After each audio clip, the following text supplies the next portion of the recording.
I'd like to call this meeting of the City Council to order, please. Madam Clerk, could you do roll call, please? Yes, Councilmember Carr, Here. Councilmember Panduro, Here. Councilmember Santu, Here. Councilmember Tonneson, Here. Councilmember Williams, Here. Vice Mayor Bertani, Here. and Mayor Moy. I am here, Thank you. and our invocation tonight will be presented by Minister Luis Torres of Liberty Church. Thank you, Minister. No problem. Good afternoon, everybody. My name is Luis Torres. I'm going to start off by reading a verse here in the book of Proverbs, chapter 2, verse 7 through 8. It says, "He grants treasure of common sense to the honest. He is a shield to those who walk with integrity. He guards the path of the just and protects those who are faithful to him." Let's pray. Thank you, Lord. We thank you for this night, Lord, for bringing us here today, God, as a community, Father. We just pray, Lord, that you have your way today, God. Lord, that you give us, Lord, the wisdom that we need, Lord, to speak, Lord, to make decisions, Lord, the way that you would like for it to be done, Father. We pray that your will be done, that your kingdom will come and your will be done tonight, Lord, as it is in heaven, Father. We pray that it is you that moves in the midst of this room, Lord, that you give us the wisdom, Lord. Thank you for the council. Thank you for everybody that's here today, Lord. May you protect it, Lord, and may you bring your peace here, Father God, so that we can work together, Lord, as one community tonight. In Jesus' name we pray. Amen. Amen. Thank you. Madam Vice Mayor, would you lead us in the pledge? Yes, please join us in saluting our flag. Pledge allegiance to the flag of the United States of America and to the republic for which it stands, one nation, under God, indivisible, with liberty and justice for all.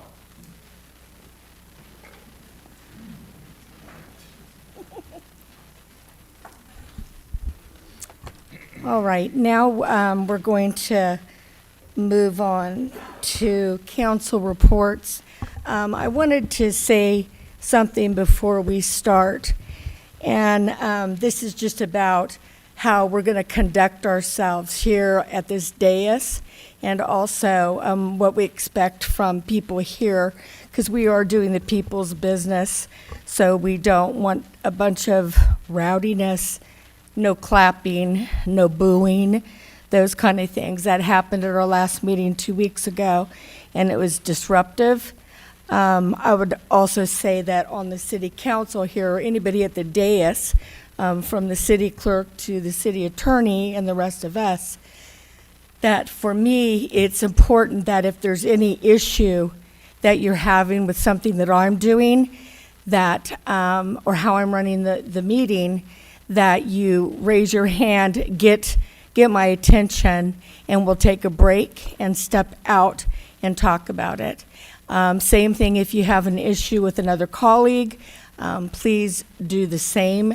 And then I'd also remind the council to read our council, our little Bible, the way that we're supposed to act, because all of us have made some mistakes up here, and I expect we probably will again. We're human, but I want to make sure that we're abiding by those rules that we voted for. Given all that, I'm going to go to Councilwoman Williams, please.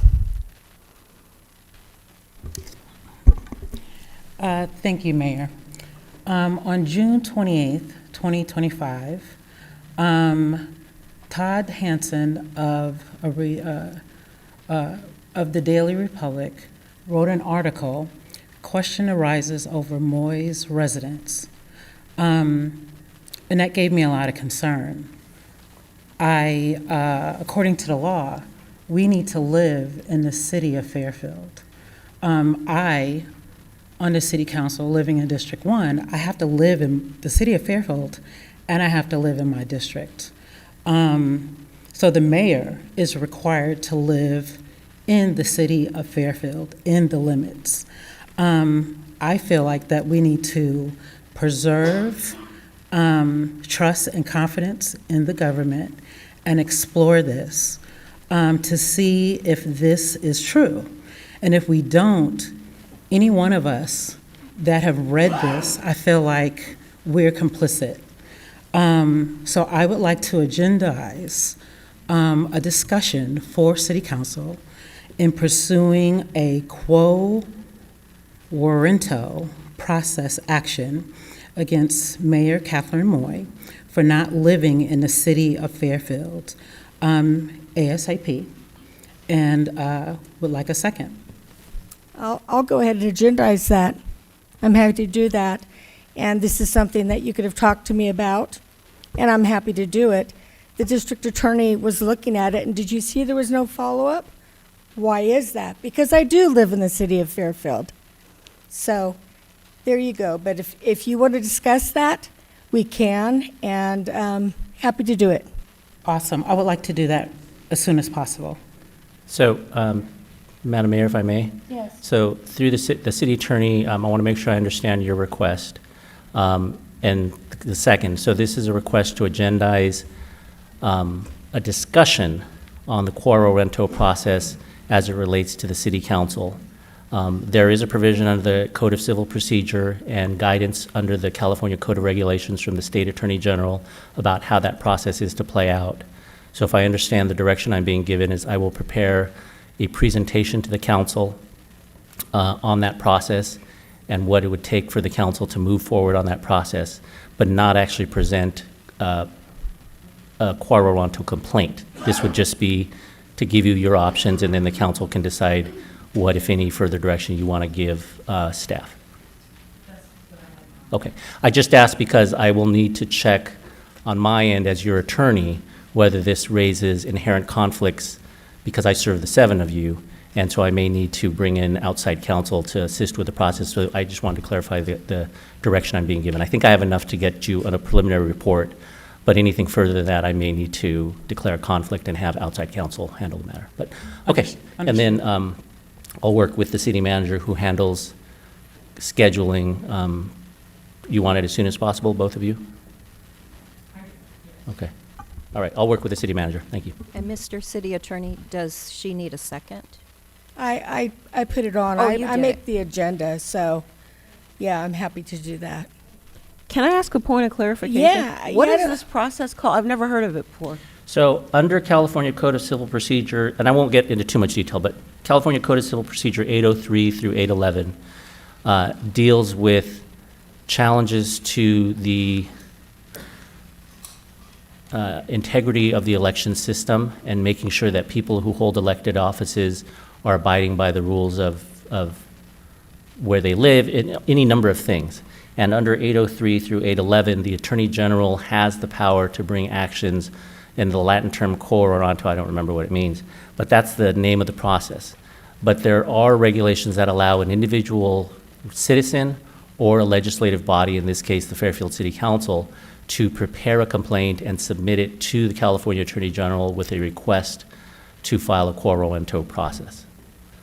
So that is what I've been instructed to do, and I'll prepare a briefing for all of you on what that would entail, and then get further instruction from all of you.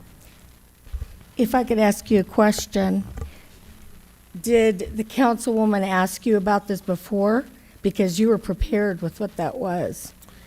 I was prepared when the Daily Republic article came out. Yes, I had a conversation with the Solano County District Attorney. right. I was advised by the Solano County District Attorney that he advised residents who were interested in the process to seek the quo warranto process. Right. And so I've been prepared since that day. Okay. Yeah. Thank you. Is that it, Councilwoman? Okay. Councilman? Thank you.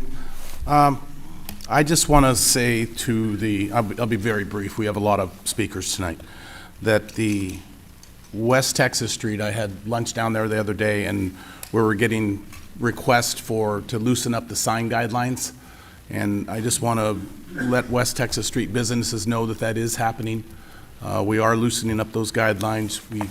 David Zellers and Jennifer Rice are the contacts at the Economic Development So we're doing the best we can to get the signage done and visit West Texas Street. The businesses are open, and they would love to see bodies in there. So, thank you, Mayor. Thank you. Councilman Doug? Yeah, couple things. First, they're going to be having the Unhoused Memorial Lead by Lived Experience Committee Memorial over here at the Willow Hall on the 17th. That's for people that have died on the street. And also, there's a 2026 point in time count that will be on Thursday, January 29th, and we're seeking volunteers. Folks can sign up to volunteer at solano.pointtime.info, and what that is, it helps with the census to where we know how many unhoused people we have. And just to quickly address the incidents of our last meeting, I must apologize for uncharacteristically lashing back at a person, and I should not have done that. I have learned a lot from this mistake, and it will not happen again. Thank you, Mayor. Thank you, Councilman. Councilwoman Pandura? Good evening, everyone. I just have a quick event that I wanted to share. On Thanksgiving morning, myself and my family attended the turkey trot. And so I wanted to just say thank you to all the families that woke up really early, and it was probably the coldest turkey trot that I have ever participated in. We did not warm up. The sun never came out, but we had a great time walking. We did the 5K, definitely not the 10K. And it was really fun to see all the families out there wearing their turkey gear, their headbands, even little dogs out there with their little turkey costumes. So if you haven't done it, I really encourage folks and my colleagues to come out and join me. I know it's really early, but it's really worth it. All the money benefits Meals on Wheels of Solano County and also the Salvation Army Crux Center. So you get to see everyone dressed up, and you get to also interact with a lot of really interesting vendors and just have a fun time before you sit down for a while and eat a meal. So that is all, Mayor. Thank you. Thank you. Madam Vice Mayor? Thank you, Madam Mayor. Thank you, everyone, for coming out this evening. We have another full chamber, and it's always a better meeting when you are here. So thank you for coming. Thank you for watching from home. I just want to thank everyone that participated in the Fairfield Clergy Action Network, or Fairfield CAN, Thanksgiving dinner. It was fantastic, and it just gets better and better. We had about 100 lovely volunteers.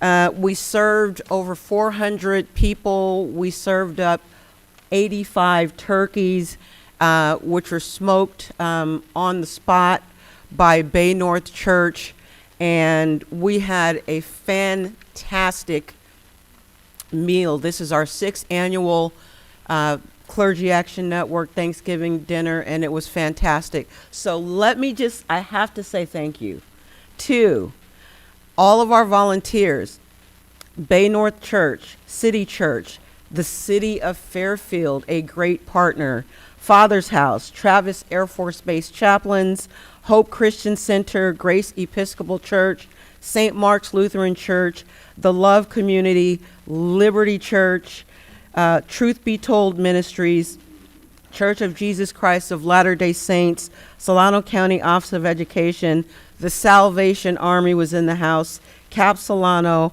Our Lady of Mount Carmel, and Solano Christian Academy. Thank you so much for making these events happen. For most, if not all of the folks there, that was their Thanksgiving meal, and they really greatly appreciate it. So thank you. A couple of town hall meetings are going to take place this week.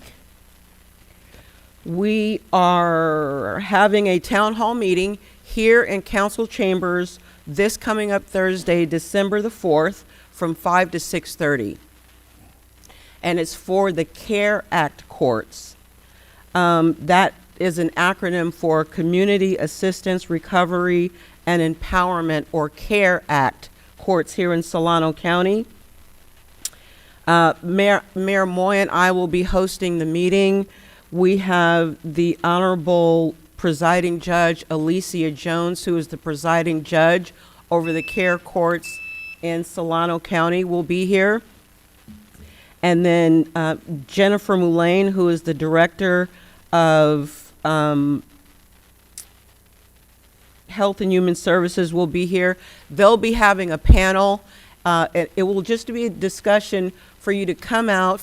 It's open to all, for everyone to come out and join this conversation. This is a recovery-based program. It's a sensible program for diminishing homelessness in Solano County and in Fairfield. And you will, and we will all receive a lot of information from not only the judge, but from Jennifer Moulin on how the programs work and all of the resources that are available to homeless individuals in Solano County. So please join that conversation. That's on Thursday. And then on Sunday, December 7th, I will be holding a town hall meeting for District 4.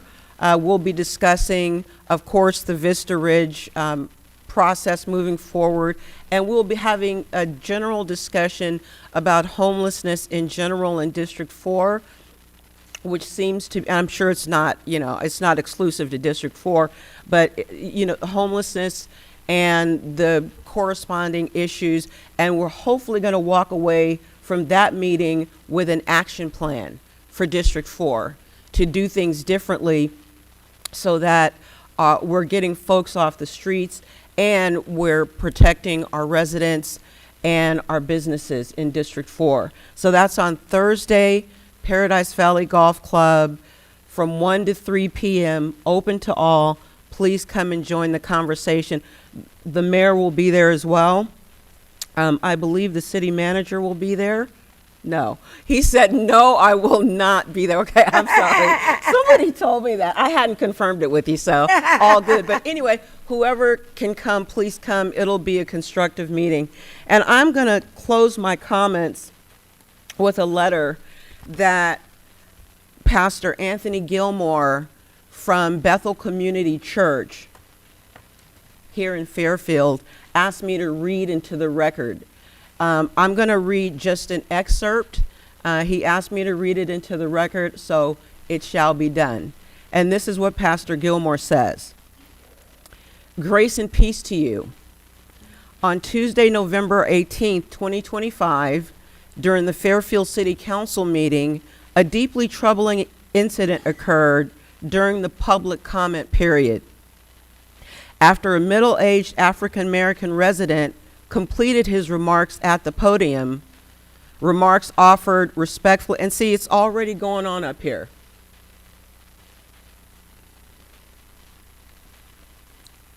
Let me resume the letter. After a middle-aged African-American resident completed his remarks at the podium, remarks offered respectfully and within the boundaries of meeting format, Councilmember Doug Carr was seen and heard saying, quote, F off, directed toward this gentleman as he walked away. A member of the audience, a Caucasian gentleman, immediately stood and asked aloud, quote, did you just tell him to F off? Yet, despite this clear disruption and despite such an egregious violation of decorum, dignity, and public trust, the matter was ignored, overlooked, and brushed aside by the city council and all city leadership. As a pastor, a community leader, and a taxpayer in this city, I must express my deep disappointment, disgust, and moral outrage. What occurred was not only unprofessional, it was beneath the dignity of public office. It communicated a blatant disregard for the people who stand before you, especially residents from historically marginalized communities. To be clear, there is zero justification for profanity directed at any resident in a public meeting, ever. There is zero justification for a public official showing contempt toward a black man speaking his mind on a controversial issue.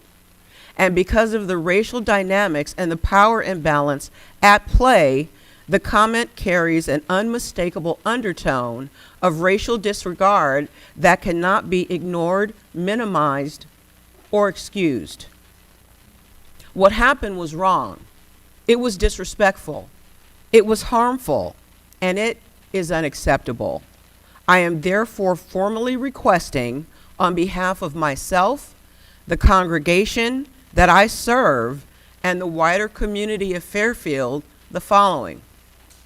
Number one, a formal public apology. An apology issued by the City of Fairfield acknowledging the misconduct that occurred and addressing the disrespect shown to the resident who spoke, as well as the rest of us who witnessed or later learned of the incident. Number two, a written commitment to higher standards of professional conduct.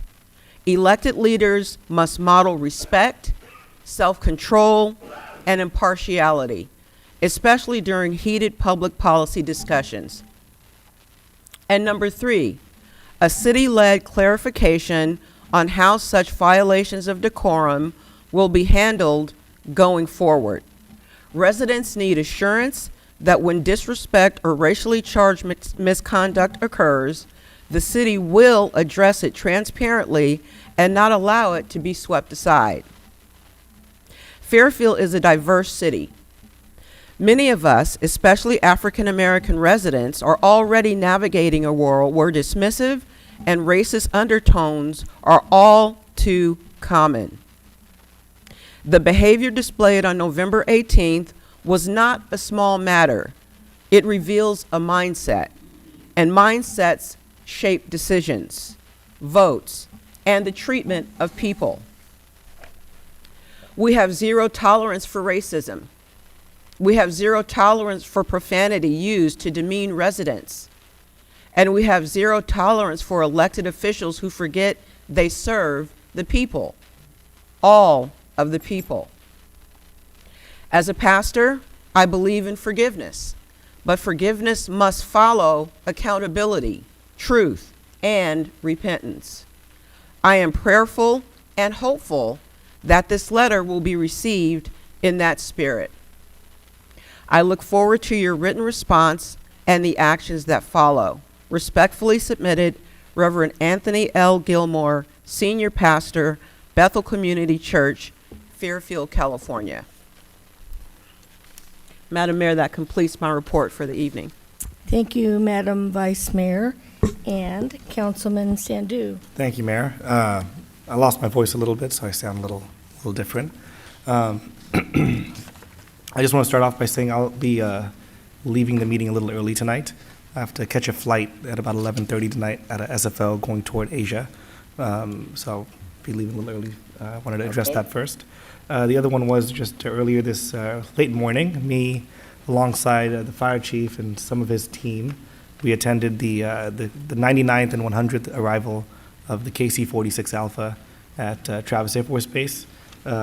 Quite a strong delegation came from the Air Force to bring those jets in. The AMC commander, who's a 4-star general, flew one of the aircraft in, and the second aircraft was flown in by the Air Force Reserve commander. It's a 3-star general who flew the second aircraft in.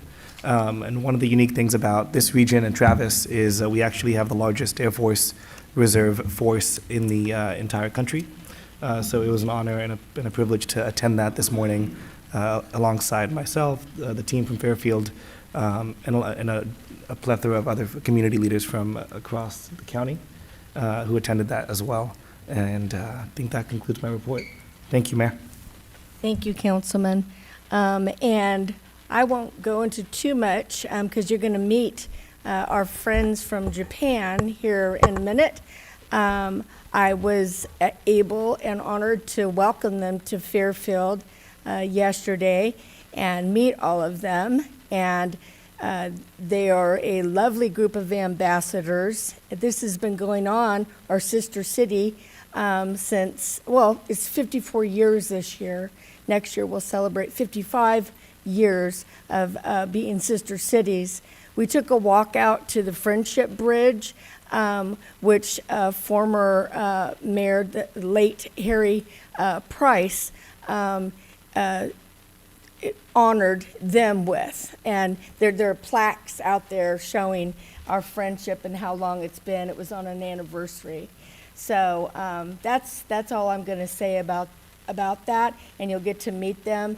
And in response to the vice mayor, I will be speaking with the city attorney. I did speak with Councilman Doug earlier, and we had a good conversation. And there are things already in order, and I'm going to do a better job at policing, if you will, up here. So I'll speak to you more about that and speak to the city manager so we can get a letter back to the pastor. All right? Thank you. And Mayor, Thank you. I would like to speak to you with that group as well. Yes, thank you Thank very you. much. And Mr. City Manager. Yeah, thank you, Mayor. Couple of quick announcements, reminders. This Friday, downtown, 6 p.m., we have our tree lighting ceremony, where most of downtown is closed down, and then we flick the switch and see the tree get lit up. So please come one, come all. It's always a wonderful event that's put on by the city. And next, on the 16th, so ahead of the next council meeting, at 4 p.m. downtown as well, we will be having a menorah lighting ceremony. So again, open to the public. All are welcome to join us for that. As far as the agenda tonight, there's just a couple of reminders or a couple of changes. One of the presentations tonight, item I-2 for the Veterans Day, we're going to postpone that to the next meeting. The plaques for our awardees did not arrive in time, so we will be doing those on the 16th and recognizing those that participated in that. And then, as you all saw in your agenda report, item M1, public hearing is a continued public hearing. That'll come back in January. So just a reminder on that, those two changes, and that's all from me, Madam Mayor. All right. And Mr. City Attorney. I have nothing to report. Thank you. Okay. And Madam Clerk. No report from me. Thank you. All right. So now we are going to go to presentations. And Madam Yes. Clerk.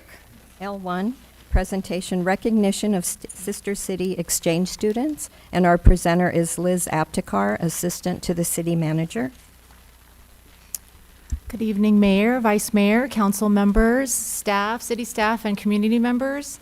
Thank you so much for being here. It's a great pleasure as we welcome our sister city visitors from Nirasaki, Japan, who arrived this past Saturday, and they'll be with us through December 16th. Our sister city partnership, as the mayor mentioned, with Nirasaki began almost 55 years ago, and since 1988, our communities have shared a meaningful student exchange, one that has shaped generations of young people on both sides of the Pacific. These exchanges offer an opportunity for the students to experience life in another country, to learn about civic life, and to grow as global citizens. Many alumni have said that this program has changed their worldview, their career paths, and built friendships that have lasted decades. And there's even been 2 marriages from this program. We want to recognize the tremendous support from our host families and local businesses and donors that keeps our cultural exchange alive. Success depends on your generosity. Whether you're opening your homes, offering custom tours, or helping students learn about our Solano County communities. Thank you for your hospitality. Finally, to our students and chaperones, we hope you enjoy your time with us, especially this California cold weather. They said it was colder here than in Japan right now. As part of your visit, we are proud to present each of you with an official certificate signed by the mayor. It's a small token of your American experience and a reminder that you will always have a connection here in Fairfield. So welcome to our community. Okay. Some of them, only one now has been to America before. She was very excited to say she's been to Las Vegas. But although the rest of them have never been to the United States of America before. So just so you know, they're going to be courageous and come up here, and they've prepared remarks. So I'm utterly in awe when I hear them practice, and I think you will be too. So we'll give them their certificates, then they'll speak, and then they'll go out and we'll do a group photo with everyone, and then we will leave so that those of you who need some seats will have them. All right, so we'll start with now Misawa.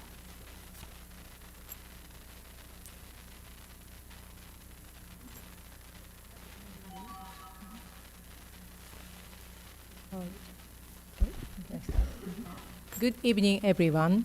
My name is Nao Misawa. I am an English teacher in Nirasaki. I have known about this exchange program since I was a high school student in Nirasaki, but I couldn't have a chance to join the program. So now I am very glad to be here, even as an English teacher. Here are 6 students who were selected by our city. They are very interested in studying English and learning about American culture. I am sure that this program must be a wonderful and unforgettable experience to them. Thank you for giving us such a great opportunity to speak in front of you. I appreciate to all the people who are working for this exchange program. Thank you.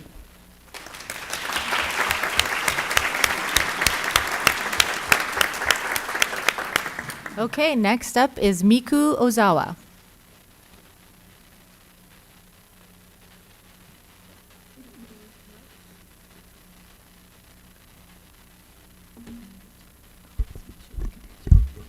Hello everyone.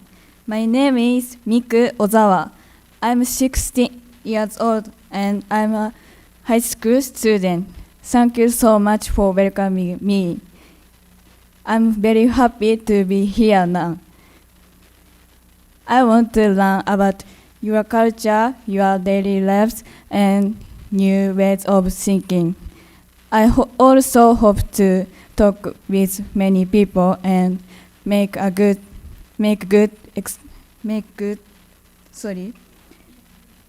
memories.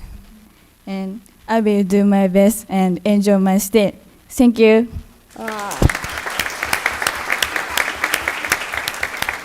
Okay, next up is Hano Ichinose.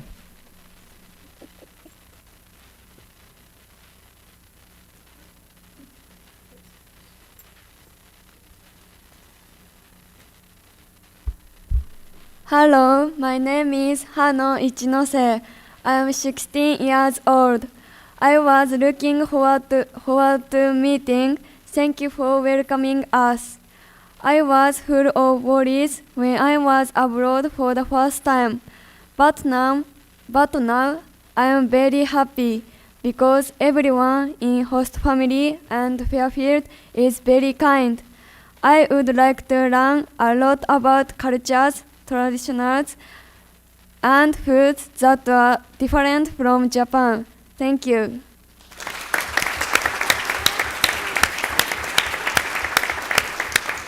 Okay, next up is Aya Shimizu.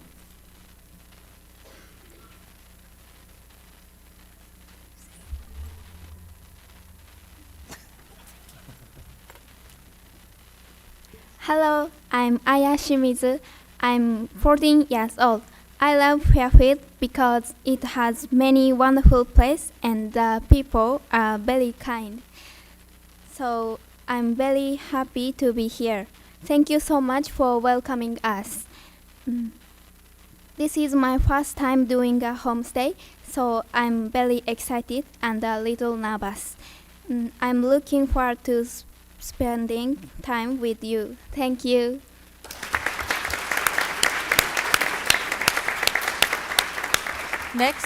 Next is Aoi Kagatsume.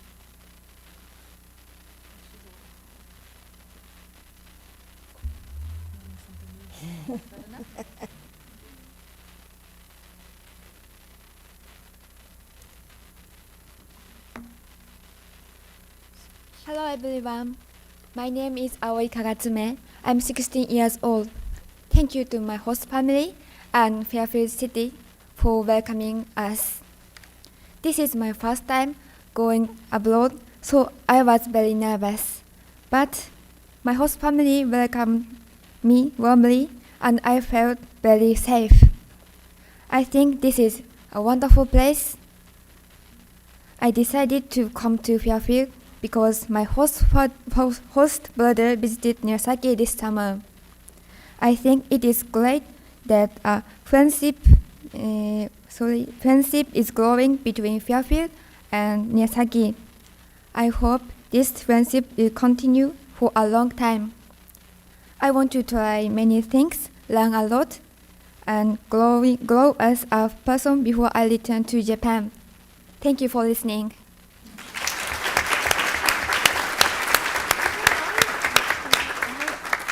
And next up is Natsuki Sano.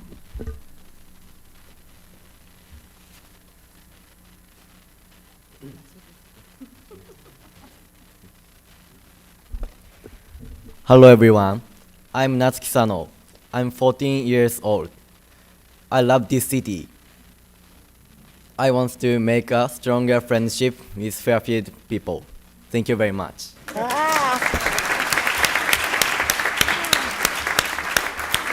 And next is Riku Miyagawa.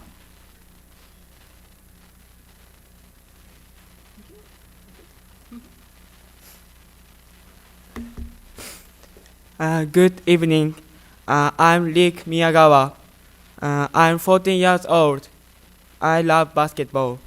I like Fairfield because the people here are very kind. Thank you.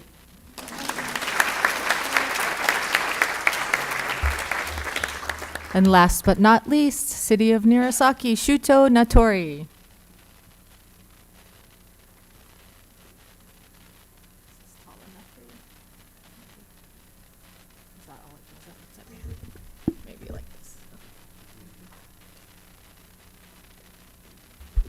Hello everyone, my name is Shuto Natori.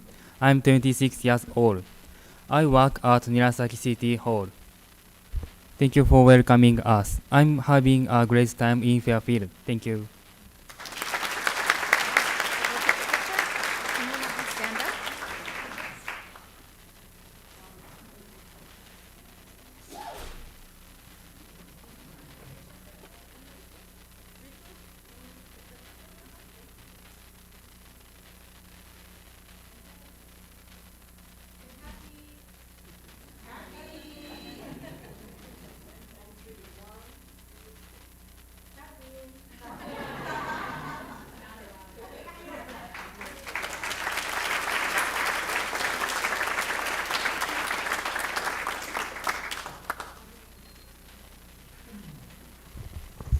Thank you all. I have to say, getting up in front of most people you don't know, and coming from another country and speaking a different language, and they did all that, and public speaking. Wow. I want to go back with them to learn what they're doing. That's so awesome. Thank you so much.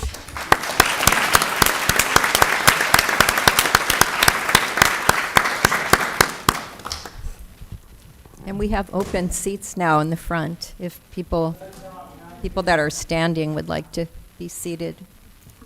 Thank you.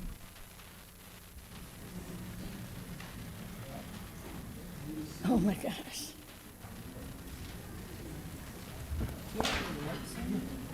Good, I could use them. I've got air breath. Thank you. Ooh, you don't have many.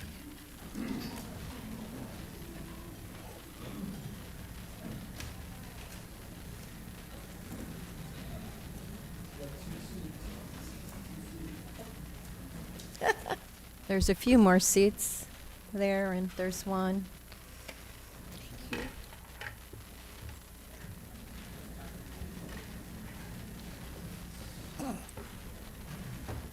Okay, our next presentation, since the Veterans Day Parade Awards has been continued, is I3 Landscape Oversight Committee Quarterly Update, presented by the Landscape Oversight Committee members. And Rick Johnson will speak first. Good evening, Mayor and Vice Mayor, City Council, staff, audience, and everybody at home. I gotta say, before I get into mine, my granddaughter took that program of Sister City. She did that 5 to 8 years ago. I can't remember exactly where. She was so taken by it, she added Japanese as her second major at Berkeley and graduated with honors, and then took on a contract English-Japanese instruction language job in Japan. And we've seen her 3 times in the last 3 years, and we may have to go there to visit her. So we've got a very good tie, so it's a sad thing, but a very joyful thing. But this program is very great and a phenomenal opportunity. So if people have the opportunity to join that, I highly support that. Tonight, my presentation is to provide some additional feedback from the residents of the new district, the landscape district in Paradise Valley, and comments on the process of working with LLMD residents that want to have a new campaign. In our conversations with the residents, the most common comments were, "I see a lot of workers there. I think that's good." Other comments are, "The landscape is looking nicer, but it seems to be inconsistent, with some areas having little to no landscaping." And the third was, "The trees are really tall and they did some trimming, but are they going to trim them down a little bit because they look really, really tall?" So people were making great observations, and I asked them to go back. I talked to them as they were walking in the morning, our morning walkers, and I said, "Tomorrow I'll be here. Come back and look a little closer and tell me what you say." They came back and their observations became more specific and more detailed, with increasing observations that the landscape appears very dated and is missing a lot of plants. During the last campaign, NBS and Civic Mike told the residents if there are some additional things they would like to see in the scope of work or things that they would like to have removed, to please let them know. I like that process, involvement with residents, being able to come forward and interact with their neighborhood.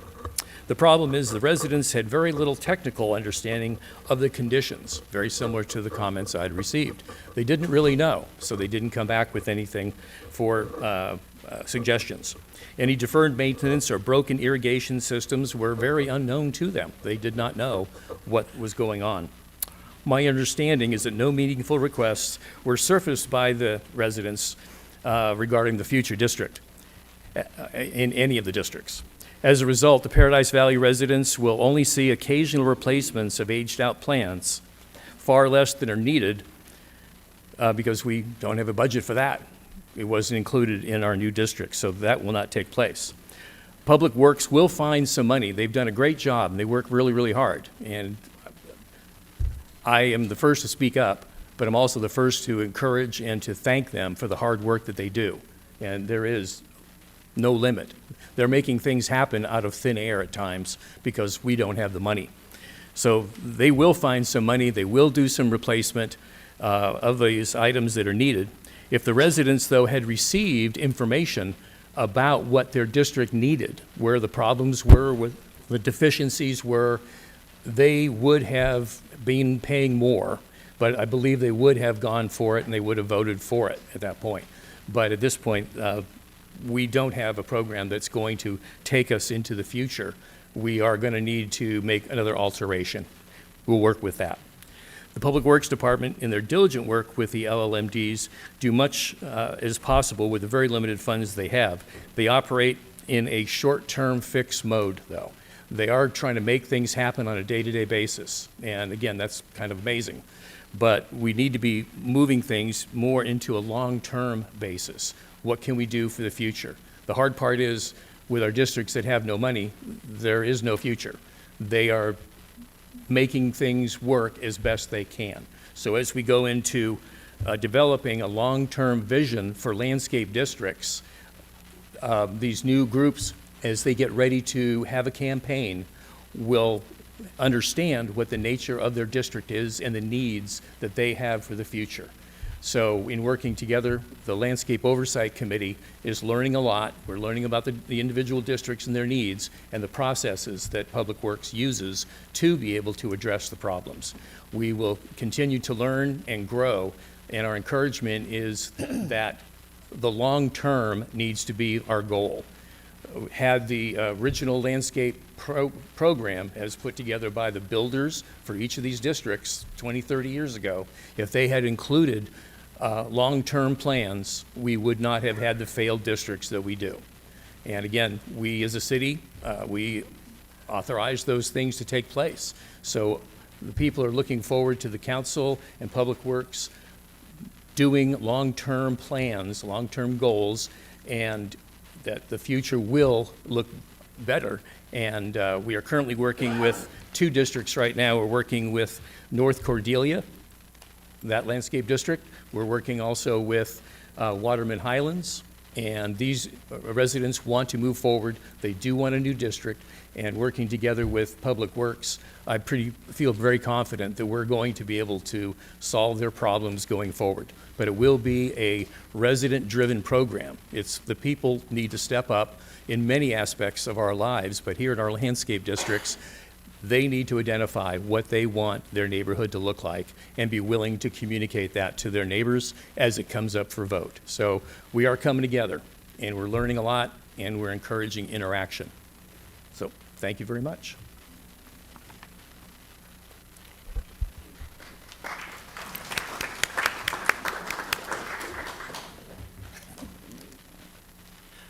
I think it's evening now, right? Good evening, everyone. Thank you for coming out. And I echo the words that our Vice Mayor says, it's really wonderful to see this house packed with so many concerned residents. So thank you for being here.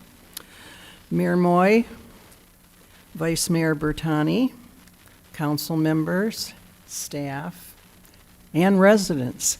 My name is Victoria Cook, and I am the vice chair, along with Rick, who is the chair of your Landscape Oversight Committee, which I will refer to going forward as just the LOC. That's kind of our slang word within the committee. I live in Rancho Solano, represent Council District 3, which includes the southern end of Rancho Solano. So when you drive in, it's the first subdivisions in our community. I served on the Rancho Solano Board of Directors for about 13 years. I am currently the chair of our Landscape Architectural Review Committee and our Common Area Committee, which ties in with all of the work being done on landscaping. Tonight, as part of the committee's quarterly report, I'm going to be providing you with an update on Rancho Solano. Unfortunately, following the defeat of the 2023 Prop 218 vote to form a new LLMD, despite, and I will repeat that, despite a majority of returned ballots were in favor of a new LLMD. So let that just sink in for a minute. As a result of the weighted voting, the question was defeated.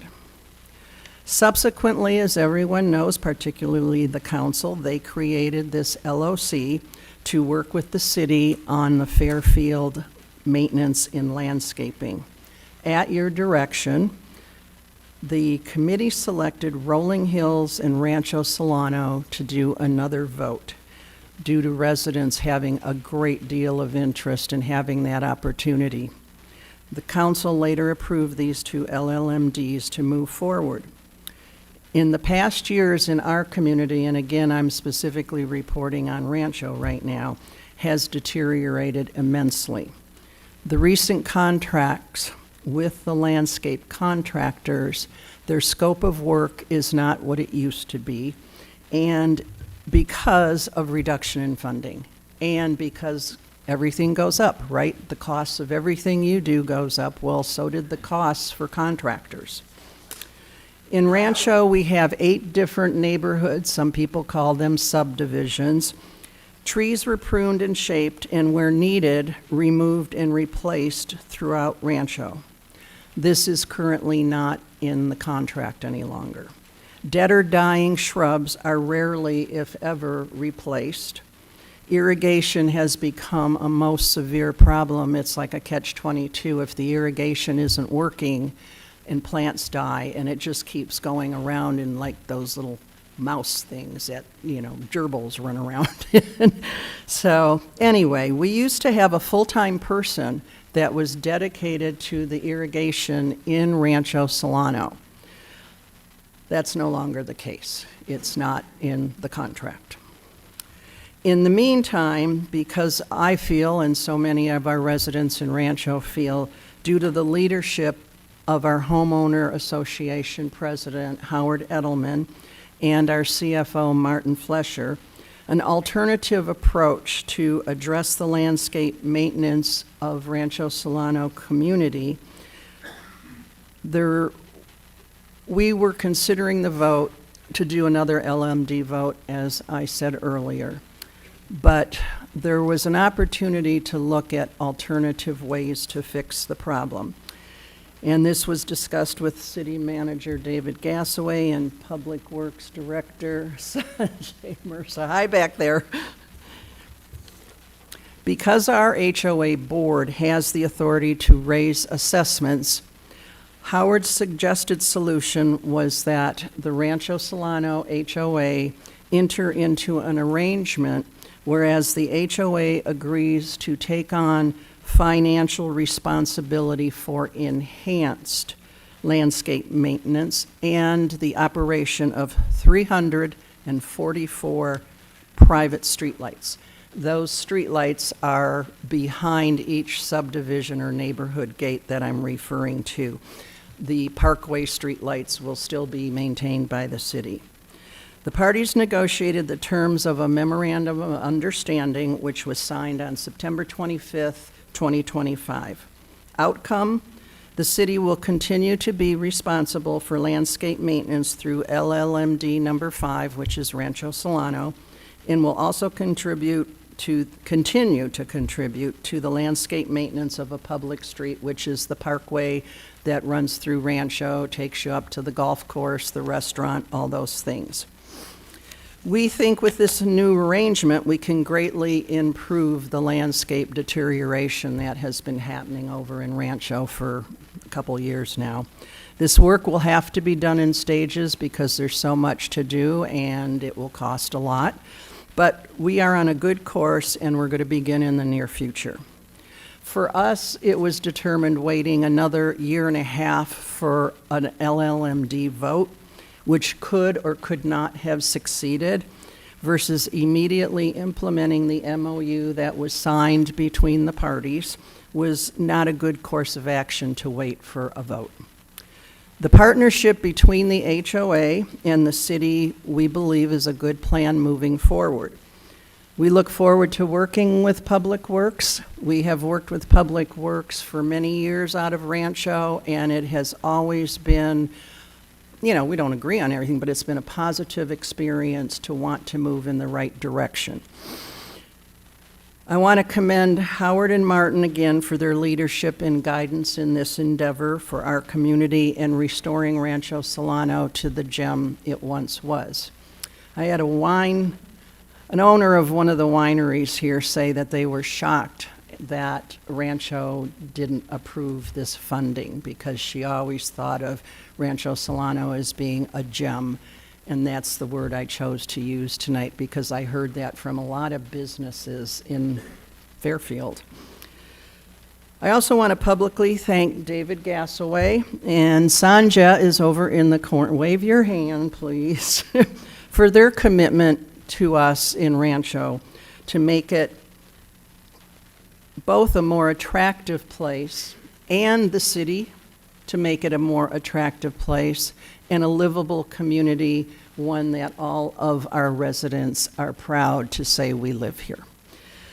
That's my report on the update for Rancho. We did have another report that was going to be given tonight, but unfortunately, our other committee member was not allowed to make it. We wanted to show you kind of a variation where Rick lives in a community, the only one, that voted yes. So he has a new LLMD. Rolling Hills is looking to do a vote, and so was Rancho in the beginning, but we took another approach. So we had 3 examples to talk about tonight in the quarterly report. So in the next report, we'll make sure that we include Rolling Hills in the next report. So thank you. Thank you very much. And Rick asked me to pass this out after the presentation. Okay. So now we're going to go to public comments.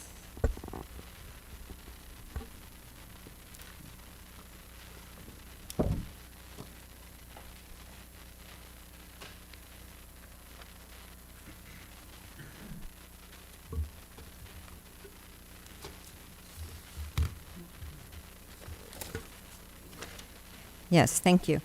Public comments. Persons wishing to address the city council on subjects not on the agenda but within the jurisdiction of the council may do so at this time.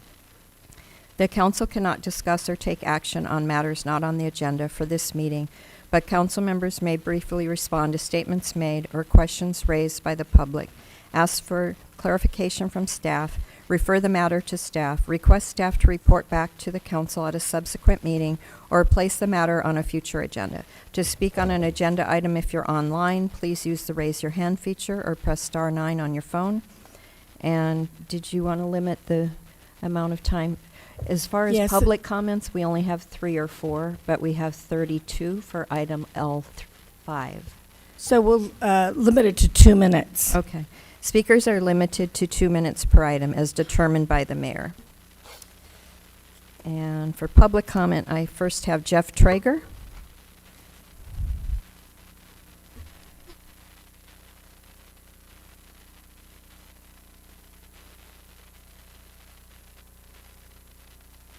Madam Mayor, members of the City Council, this is what's going on at the Downtown Theater in December. This Friday, Solano wins Sound of the Season. This Saturday, Vowena's Children Choir from Benicia in Voices of Winter Lights. And on the 12th of December, the musical teen version of Six, which is a highly intense energy pop musical about the 6 wives of Henry VIII. Over the last 10 years, I've done about 150 comedy and music events at the Downtown Theater. I would do just about anything to get people to come down to the theater and see what's going on down there. It's taken me to barbershops, hair salons, restaurants, wineries, bars outside of the Travis Air Force Base, dispensaries, wineries, wherever it is, so I could put up my posters and my flyers so you know what's happening.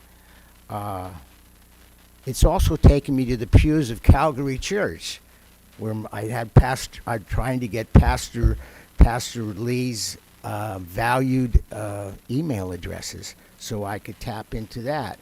So whatever it took, and Pastor Lee got into my pocket a couple of times. So anyway, I've been able to bring in such groups as the Count Basie Orchestra, where I could get kids from the school district to go up and interact with the bands. I brought in Confunction, Lenny Williams from Tower Power, many other musical events. I also got to do fundraisers for the Crystal Middle School, where I got members from Santana. Yeah, 15 Tower seconds. Power, yada, yada, yada. I want to thank the Spearings, Michael Mazzaro, Annie Morris, and the volunteers that work there. Thank you. Thank you.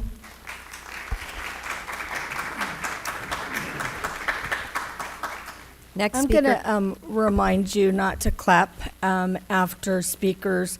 Thank you very much. Next speaker is Minnie Noble.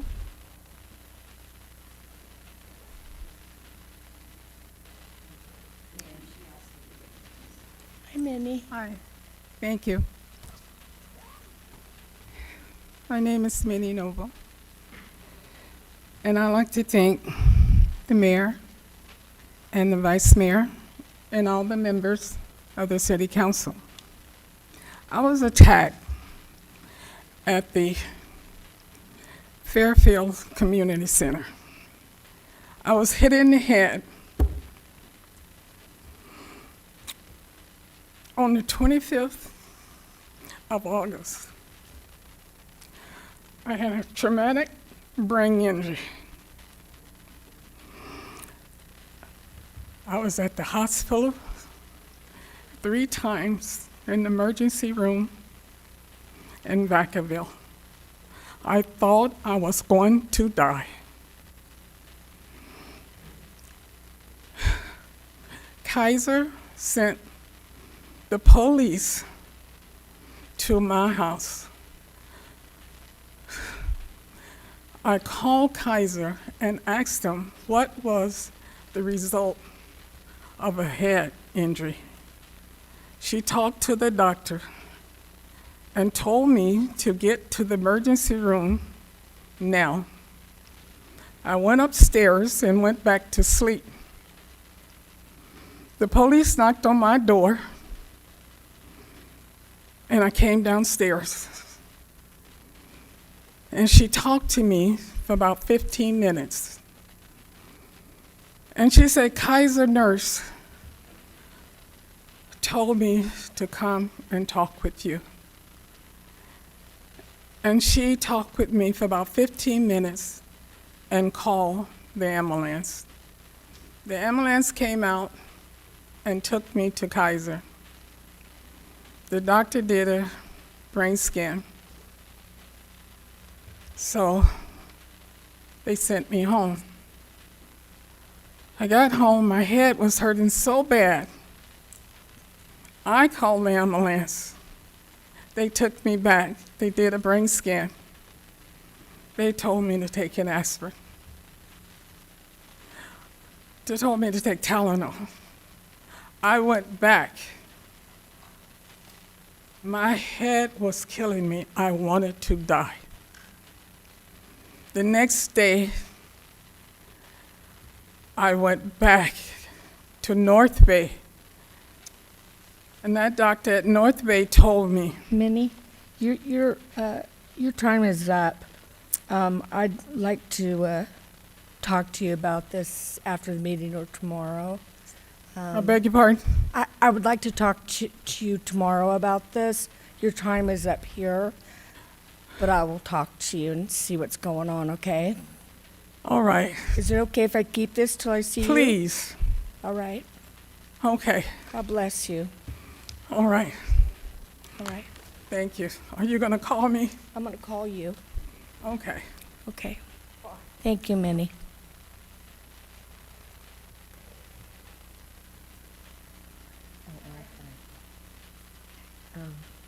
The next speaker is Shayla Llewellyn.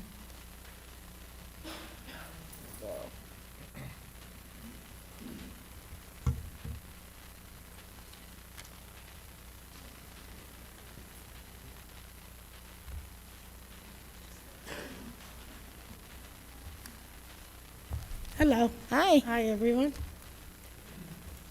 So, my name is Shayla Llewellyn. I'm here tonight to demand accountability from Fairfield's leadership. Okay, the mayor, city council, Samantha Burrows, David Gassaway, Mr. Lim, and the supervisors of Park and Recreation and Public Works. On October 14, 2025, in a planned meeting with Samantha Burrows, I presented my Phoenix Framework, turnkey framework, and handed her a document detailing the failed Vista Ridge project and liability tied to CFT 01. That was the moment my framework and evidence entered the record. On November 19, 2025, this council told the public it approved a $23 million loan to the Danco Group to redevelop the Sure Stay Hotel at 3331 North Texas Street into the Vista Ridge Supportive Housing Project. But here's the truth. The total project cost is about $31 million. Of that, 24 and 25 million comes from California's home key grants, taxpayer money meant for housing. Fairfield itself only put up $1 million locally. The so-called loan is a cover-up. It is not Fairfield's money being lent responsibly. It's grant money disguised as debt to bury liability. And it doesn't stop there. That money is tied into the second project, the 2.2-acre motel site on Texas Street through Cap Solano JPA. This isn't one clean loan, it's a layered scheme. Home key and grant funneled through a JPA shell. Liabilities buried in redevelopment language and public money handed to Danco while the risk falls on us. Effective immediately, all corridor work by administration, Parks and Recreation, and Public Works must stop until a full forensic audit is completed. Shayla, your time is up. Thank you. I have more, though. Thank you. Do you have notes that you could leave with us? Yeah, but you have them too. Madam Mayor, Yes. Ms. Llewellyn has submitted numerous and voluminous documentation that we have and are reviewing. Okay, thank you. Okay, I have one speaker card, but they didn't indicate what they wanted to speak about. Edgar Elred? Edgar, are you here? Okay, so, and I don't have any hands raised online. Did anyone else wish to speak on public comment? Nobody online, ma'am? No. Okay, we're going to go ahead then and take the consent calendar, please. Okay, all matters listed on the consent calendar are to be approved with one motion unless a member of the city council or the public requests that separate action be taken on a specific item. And I don't have any speaker cards for any of the consent items. Did anyone wish to speak on any of the K items? Council, do you have any questions or anything want to be pulled? Comments? Okay. All right, then I will entertain a motion to approve. So moved. Second. All in favor? Aye. Okay, sorry, I'm supposed to do the vote in eScribe. I can't get back I'm there. trying to do that. Well,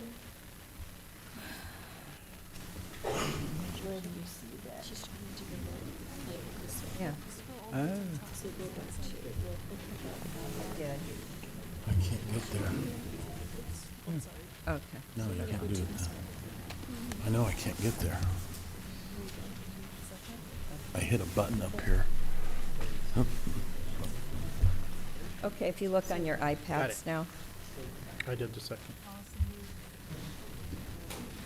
And now I opened the voting.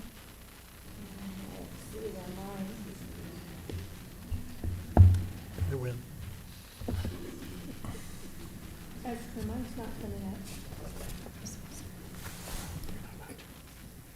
How about you, Councilmember Sandhu? You voted, okay.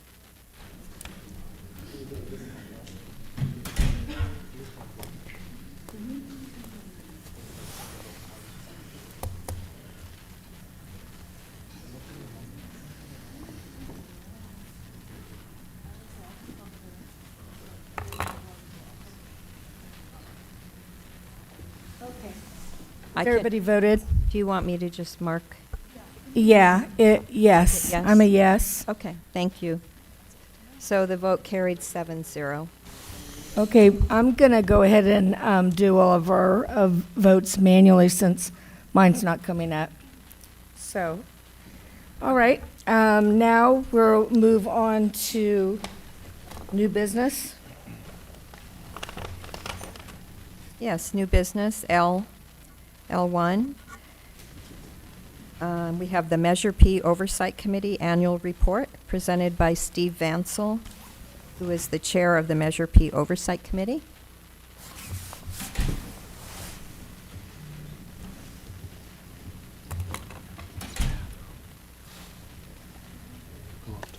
Thanks. Good evening. This is the annual report from Measure P. We do this after the fiscal year closes out. It takes a few months to calculate all the information. So we get this.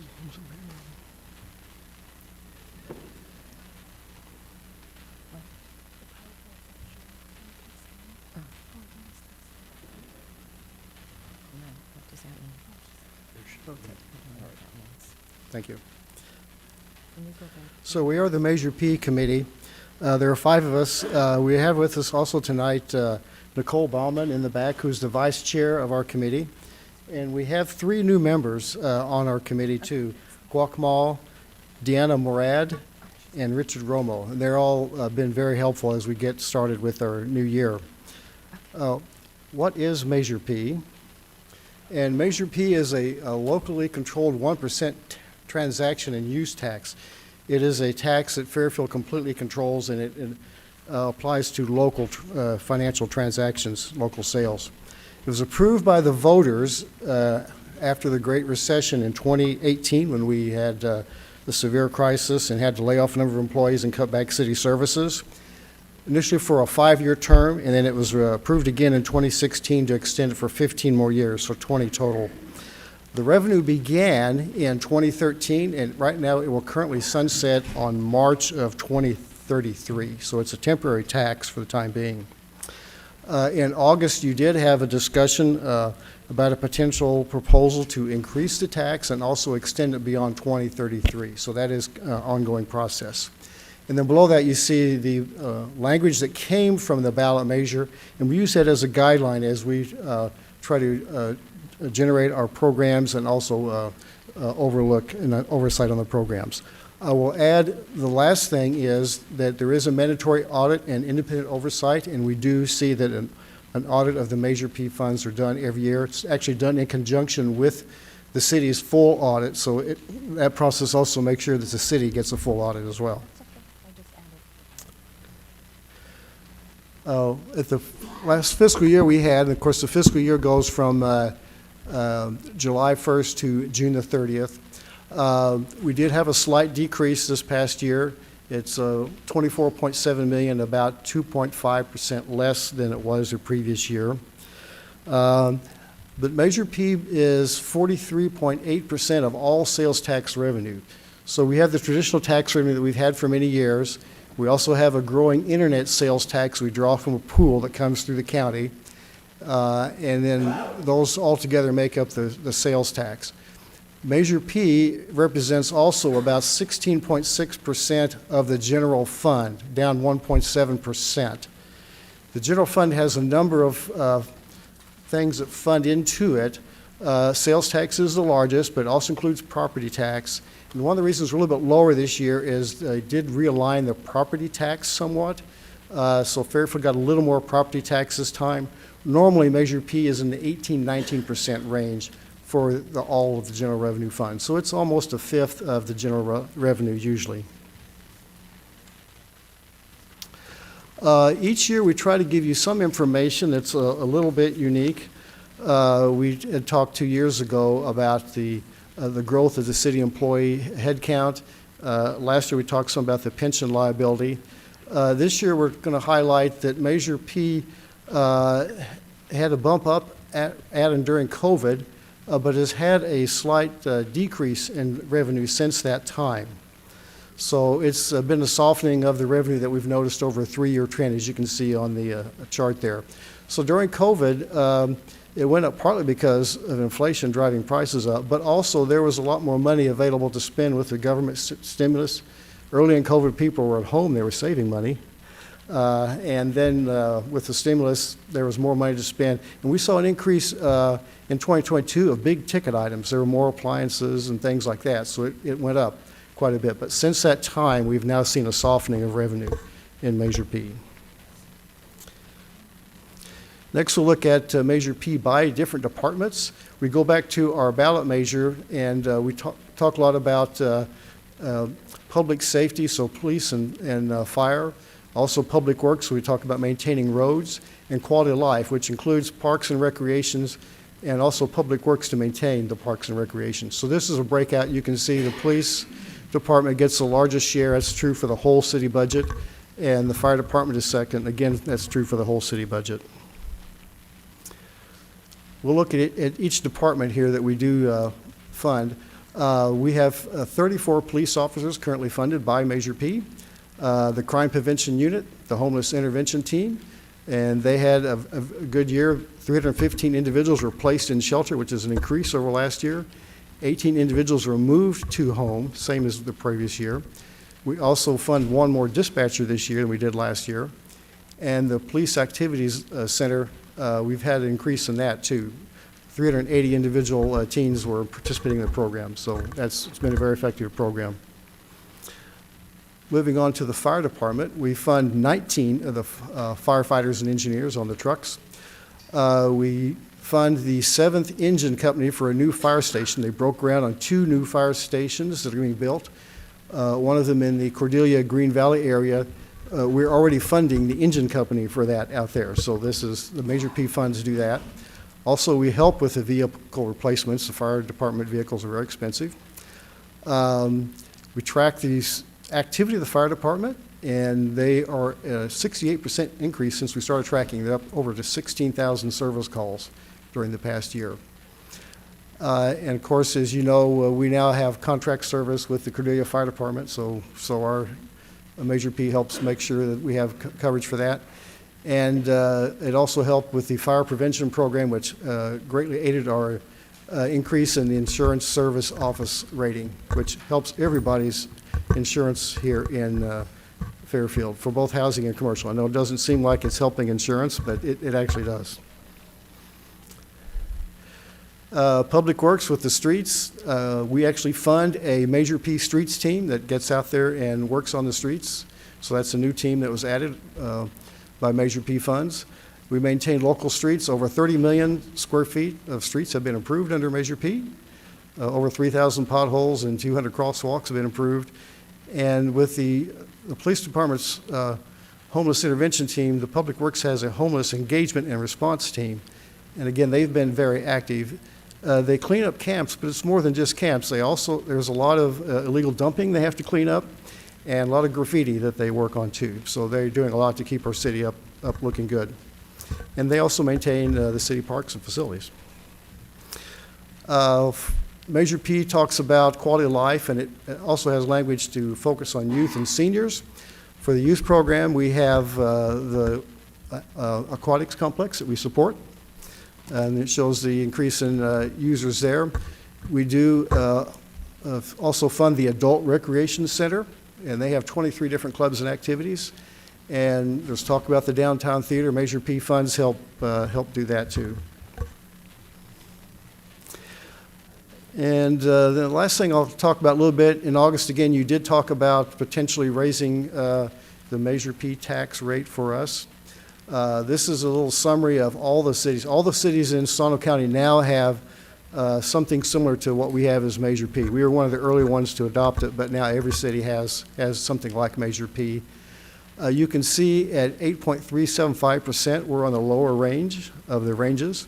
The cities that are in red, Dixon, Suisun City, Rio Vista, and Benicia, they all just had a raise in their equivalent sales tax from the November 2024 vote, which went into effect in April. So we have 4 of our cities that just had an increase in their sales tax.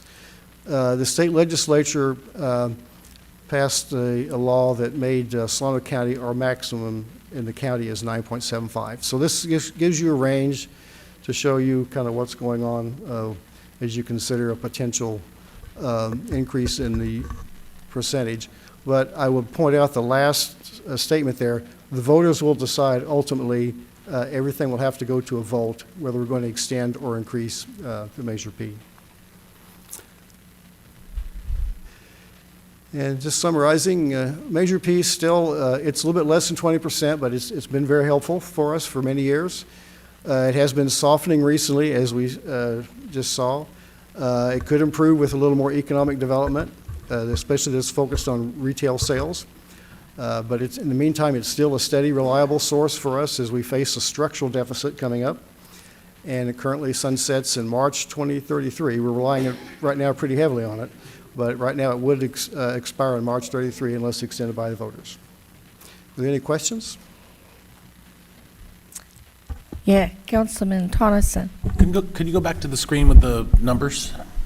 Percentages, See 2 screens back? So I can go back. I can, okay. Yeah. That one? Okay. Are there any terms are any of those in perpetuity, or is that possible with a measure like that, with a tax measure? If you don't know, I'm not trying to ask gotcha questions. I'm not really sure. I think most of them still have some finite limit on their years, but I couldn't answer that directly. Okay. Thanks, Steve. Great presentation. Yeah. Mm-hmm. Yeah. Any other questions? No? Okay. Okay, very good. You have one? Okay, we're good. Thank you very much, Steve. thank you. Excellent as usual. I just wanted to say also that if anyone wants to see the annual report, you can go online at fairfield.ca.gov/measure-p, and you can see the current report, the old reports. We also have brochures. We do a brochure every year. I have some extras I'll I'll put here. But also, when you go online, the brochure is there as well, minutes from the meetings, etc. Thank you, Steve. Now we'll go on to item L2, please. Actually, Madam Mayor, did you want to take any public comment on that? On L1? Yes. Did we didn't have any, did we? No. Did anyone wish to speak about that? No? Okay. Thank you. Move on to L2. Yes. Resolution 2025-239, accepting the negotiated settlement agreement with Solano Garbage Company, does business as Republic Services, and our presenter is our city attorney, David Lim. Madam Mayor, members of the City Council, tonight I present for your consideration and recommended approval Resolution 2025-239, a resolution accepting the negotiated settlement agreement with Solano Garbage Company doing business in the City of Fairfield as Republic Services. As the Council is aware, back in closed session on November 4th, 2025, the Council approved by a 6-0 vote the attached settlement agreement with Republic Services in response to disruptions caused by a stoppage in services by Republic from July 8th through July 18th, 2025. Under the terms of the agreement approved by all of you in closed session, the settlement agreement gives a service credit of 2 weeks for all residential customers, totaling $384,751 worth of Republic service credit, reimbursement to the city for staff costs in the amount of $75,000, one landfill coupon for each residential customer to be used in calendar year 2026 for disposal at the Potrero Hills landfill for one load of up to 2 cubic yards of solid waste and one bulky item, and the additional weekly service by Republic of 6 additional trash cans identified by the city to be added into the MOU. Finally, there will be a dismissal of the city's code enforcement action in citation number 1259. This matter is required for public approval by all of you, even though it was formally approved by you in closed session. It needs to be ratified by you in public. So I'll take any questions. Any questions? Nope. Do we have any public comment on this? I do not. Did anyone wish to speak about this? And no hands raised online. All right. So I will entertain a motion to approve this. And I do need to do it in e-scribe. I know yours isn't working, but Esther said I could do your vote if you would let me know. But IT has asked that we do it in e-scribe. Why? I guess because we're paying for No, the system. I think we'll just do it this way. Yeah, we can just do verbal and then we'll record it okay. afterwards. Oh. You don't have to Okay, thank you. So was there a motion and a second? So moved. Second? Okay, all in favor? Aye. Aye. Any opposition? Okay, then that was unanimous. Okay, thank you. Second? I was. 7-0. Thank you. All right. Okay, We're going to L3 then? yes, L3, Resolution 2025-240, amending terms and conditions for Fairfield Employees Association Memorandum of Understanding, amending the terms and conditions of the Memorandum of Understanding for the Fairfield Employees Association. And our presenter is Farbode Peruzman, our HR Director and Assistant City Manager.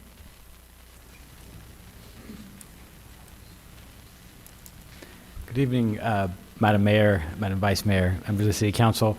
I seem to have misplaced my presentation. You got this. You got this. In your sleep. As you know, we have been in continuous negotiations for a very long time with our bargaining and labor partners. I'm happy to report to you that we have an agreement with the Fairfield Employees Association, which is one of the bigger unions that we have at the city of Fairfield. Through their leadership and their cooperation and collaboration, we did get a 2-year deal, as we've asked other bargaining units. The cost of the contract for the next 2 years is about, I believe, $1.8 million, and mostly driven by the general approach we've taken, which is not to provide a cost of living adjustment, but provide a cash incentive until we go through this fiscal process or go through this sort of structural deficit, see if we can potentially pass a sales tax measure, and then go back to the table in less than 2 years and do it all over again. But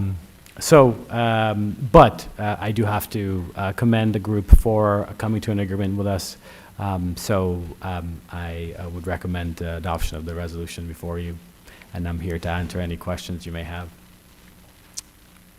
Any questions? No? Any public comments?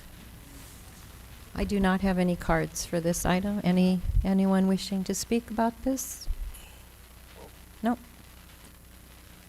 Nothing online? No. There's one person online, but their hand is not raised. All right. I'll entertain a motion. So moved. Second. All in favor? Aye. All right, that was unanimous. Next item is L4. Resolution 2025-241, amending terms and conditions of non-represented confidential employees, amending the terms and conditions of the benefits summaries for non-management confidential and confidential management employees. And again, our presenter is Farbode Perusman, our HR director and assistant city manager. Hello again. Okay, so this next group of employees that we have requested your consideration for resolution to adopt are employees who are not represented by a union at the city of Fairfield. They are employees that work in human resources, for example, work in payroll, and also some of our management in the HR department as well, and in the finance department. They normally follow the bargaining patterns set by the FEA, which we just talked about, and Fairfield General Management Association. So what we're asking in this staff report is for you to adopt a resolution that would essentially give those individuals the same benefits. That's pretty important to keep them on par with the folks that are represented by unions. So obviously we show our gratitude to their hard work. And again, I'm here to answer any questions on this specific agenda report. All right. Any questions here? Any public speakers? Anyone wish to speak about this? No. And online, just the one person with no hand up. Okay. I'll entertain a motion. So moved. Second. All in favor? Aye. Aye. That was unanimous.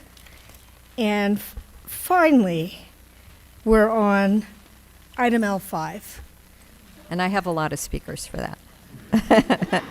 Oh, really? Okay, Resolution 2025-242, Downtown Theater Management Agreement, authorizing the city manager to negotiate a management agreement with Rogers Creative Enterprises to manage and operate the Fairfield Center for Creative Arts, also known as the Downtown Theater. And our presenter is Christina Konzinger, our Director of Parks and Recreation. Thank you, Council, Vice Mayor, and Mayor, Vice Mayor, and Council.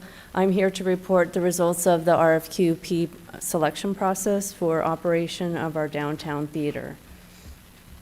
So a little bit of background. Since 2012, the Downtown Theater Foundation for the Arts has operated the Fairfield Center for Creative Arts.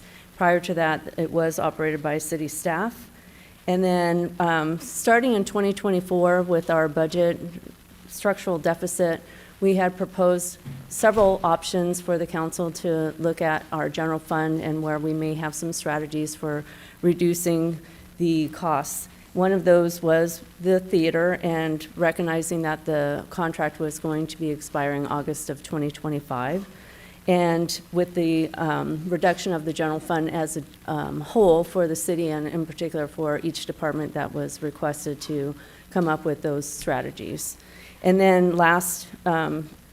this last January at the council retreat, Our Director of Economic Development provided a comprehensive review of the strategic plan for downtown and economic development. And with that conversation, we also talked about the downtown theater and how that would really align with the Heart of Fairfield plan for revitalizing the downtown. So at that meeting, we were directed to release an RFP for continuing the operation of the downtown. And so that's what I'm going to be reporting on. So the the release of the RFQ was on May 19th, and we had 3 respondents, which was Big Lights, Little City, the Foundation, sorry, I need my glasses, Downtown Foundation for the Arts, and then Rogers Creative Enterprises. So as we do with all of our RFQ, RFP processes, a selection committee was formed, and we had 2 rounds. There were 2 parts for each round. The first round is what we call the statement of qualifications. So those respondents had a specific criteria for what they would be providing to us in a written document. The selection committee received those and reviewed them independently as individual scores, and then they came collectively with the respondents to do what we call like an interview for that first round.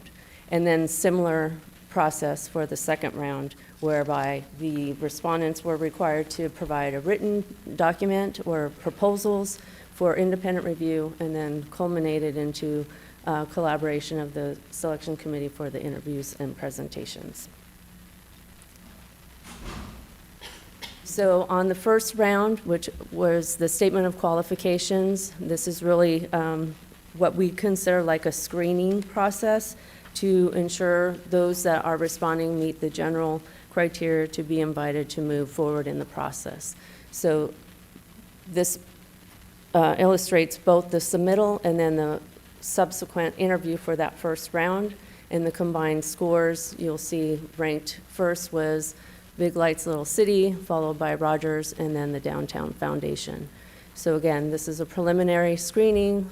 We invited all 3 to proceed in the second round, which is more of the proposals, the business operating plans, marketing plan, and then their financial strategies for meeting the task of reducing the subsidy to the city. So those things were outlined in the RFQ and both written in a follow-up email of what should be provided in their documents for that second round. Again, there was a submittal and then the interview process. You will note that on the interview, we did have 1 member that was absent, so that's why the total scores for the interview was 500 and not 600. And so when we finalized the second round, Rogers by a slight margin was first, followed by Big Lights, Little City, and then Downtown Foundation. And with the results of the scoring, that's where the recommendation comes from with the culmination of the selection committee. And so in your staff report, the recommendation is to allow the city manager or designee to continue that process by working with Rogers Creative to ultimately create a contract for operating the downtown theater. So with that, I'll entertain any questions. Any questions from council? Yeah, I think I'd rather have the comments first. All right, thank you. We'll go ahead and start with the public comment, please. Our first speaker is Nicole Lemke, to be followed by Megan Davis. And I'm just going to remind you once again, please don't boo, clap, any noises that you can control. And no singing, not right now, maybe later. I'm sorry, unless you're singing your comments. Thank you. Good evening, Madam Mayor and Council. It is obvious that many people value David Rogers Youth Theater Company. It is no secret that theater kids are strong leaders and creators. However, running a youth theater, holding food and toy drives, or enrolling in the guest talent program at Disneyland is not the same thing as running a venue. His proposal is professional and polished, but the numbers do not make sense for the level of service he believes he can provide. For example, he states his salaries and wages will only be $200,000 annually, but lists 3 people, not including himself, as part of the daily management team, and there are 4 other people listed as additional support. There are also many promises made in this proposal that look to improve on the number of rentals per year. Right away, I can identify one that cannot be fulfilled. The Downtown Foundation for the Arts currently provides superior technical services. Their equipment and staff do not come with the new operator. It will take far more than the $75,000 listed to match what is currently provided, let alone improve on it. It is clear this proposal is not realistic, and without an intimate knowledge of the venue and the local market, that's not surprising. It's clear this process was not successful in identifying a group to run the venue. The RFQ released was sloppy, the process rushed, and the objective very misguided. The ratings were given by people who were clearly uninformed. It's easy to highly rate those who promised what the city wanted rather than what can be actually delivered. By choosing the city staff recommended operator, you're saying you're more concerned with getting to say you're reducing reliance on the general fund rather than investing in Fairfield artists and businesses to drive revenue. You're risking local sales tax dollars and the current partnerships that already exist over the possibility of saving $120,000 several years down the road. I sincerely hope that whatever decision Your you make— time is up. Thank you. Thank you. Next is Megan Davis, to be followed by E.J. Johnson. Important safety tip when you're speaking, there's a little timer next to you up there. So you could get one eye up and down if you don't want to get cut off. Yeah, no All right, worries. thank you. Hopefully I'll be short. My name is Megan Davis. I did want to bring to attention that I submitted you an email on November 1st, and I have not received a response. So I wanted to ensure that that was acknowledged, and I'll re-forward it on so that you can have it for your records. I've lived and worked in Fairfield for the past 18 years. My son is an active member in the musical theater community throughout the Bay Area. He's participated in many youth programs from and made stage shows from Livermore to Sacramento. I have a wealth of experience across all spectrums of the theater program, including being employed by I Can Do That in Danville, as well as volunteering for Berkeley Playhouse, Lucky Penny, Woodminster in Oakland, as well as the Downtown Theater here in Fairfield. I also have served as the VP and Director for Solano Surf Recreational Soccer Program, and in my professional career, I'm a quality improvement nurse with North Bay. I share all this with you just so that you understand my commitment to the community and my support for theatrical arts in the Bay Area. Sorry, my voice gets shaky when I'm nervous. Don't be nervous. That being said, I implore you to defer the vote for this evening regarding this contract for the safety of the community and the integrity of the venue. There have been some allegations raised regarding misdeeds and misconduct in regards to Mr. David Rogers, who runs the proposed approved contract. And at the risk of, as I mentioned, the risk of the integrity of the venue and the safety of those engaged throughout the community, I would implore you to really investigate those allegations before making a rash decision tonight. Thank you for your time. Thank you.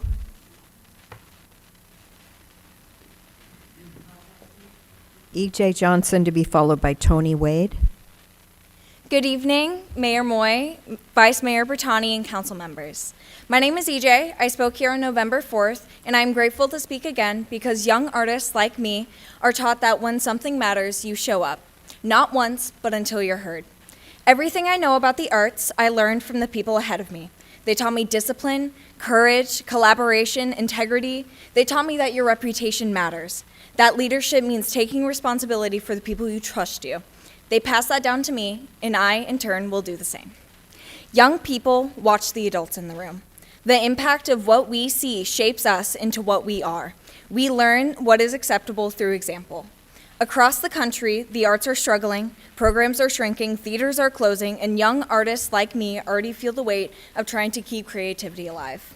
So when I see someone with widely discussed and deeply concerning reputation being elevated, when I see our civic leaders overlook the warnings of dozens of community members, it is devastating. I'm sorry our community did not speak up sooner. We trusted too long, we stayed quiet too long, and now, when people have finally found the courage to speak up honestly about their experiences, it feels like those voices are not being heard in favor of someone who has not earned the trust that you're giving him. It hurts to watch the city I love look past what so many have bravely shared. Because if this recommendation moves forward, it tells my generation that lived experience doesn't matter, that transparency doesn't matter, and that the arts and the people fighting every day to protect them don't matter. We want better. We want accountability, we want consistency, and we want our leaders to listen when our community finally finds its voice. Your decision doesn't just affect a company, it affects all who came before me and all those after me. Let Fairfield continue to be our home. Thank you. Thank you. Tony Wade, to be followed by Tia Madison. I clapped in my head for EJ. Mayor Moy, Vice Mayor Bertani, Council, City staff, and fellow Fairfielders, I'm here to again ask you to reconsider the inexplicable recommendation from City staff to not keep the Downtown Theater Foundation for the Arts running in the Downtown Theater. Those last two words, Downtown Theater, they mean something now. They didn't before. What they mean is professionalism. They mean quality. They mean a standard that's been set and kept for years now. Former longtime Fairfield City Manager B. Gail Wilson said of this building that we're in right now and the rest of the Civic Center complex that he and others helped shepherd from idea to reality, that one of our community values in Fairfield is that we build public buildings that stand the test of time. The Downtown Theater turned 35 years old this year, the Fairfield Center for Creative Arts. But I submit that it's not the brick and mortar that counts. It is the dedicated professionals who run it that counts more. And we have a jewel here. And I'm asking you to not roll the dice and ruin it. You know, and I love Scrabble. I love using words that aren't used in speech too often. And one of those words you may hear it in church is beseech. And so I beseech you urgently and fervently to keep the Downtown Theater Foundation for the Arts running the Downtown Theater. And there's a saying that goes, if it ain't broke, don't fix it. And I like to reframe that for all of you who are casting a vote on this. If it ain't broke, then don't break it. And thank you for the time and opportunity. Thank you. Next is Tia Madison, to be followed by Barbara Peters. Hello, good evening. I'm here to address the impression that my previous statements to the council were unfounded. I come tonight with receipts and a police statement in which Rogers admitted to mistakenly using our theater's account for personal use. I also come because I've received a cease and desist from telling my truth and the lived experiences of my board members who tried tirelessly to salvage the wreckage from the newly proposed downtown theater operator. He directed that wreckage.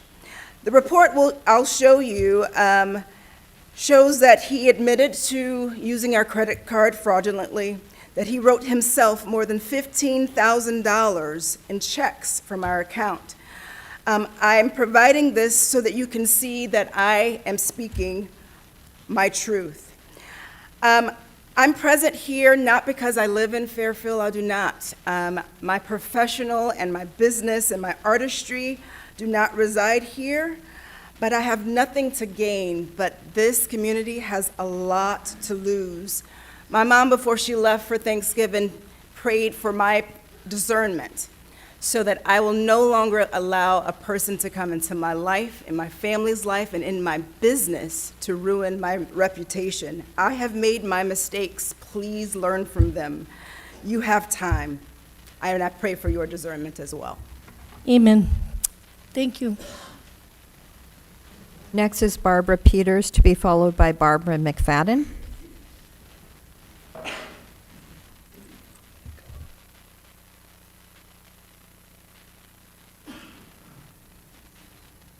Is Barbara Peters here?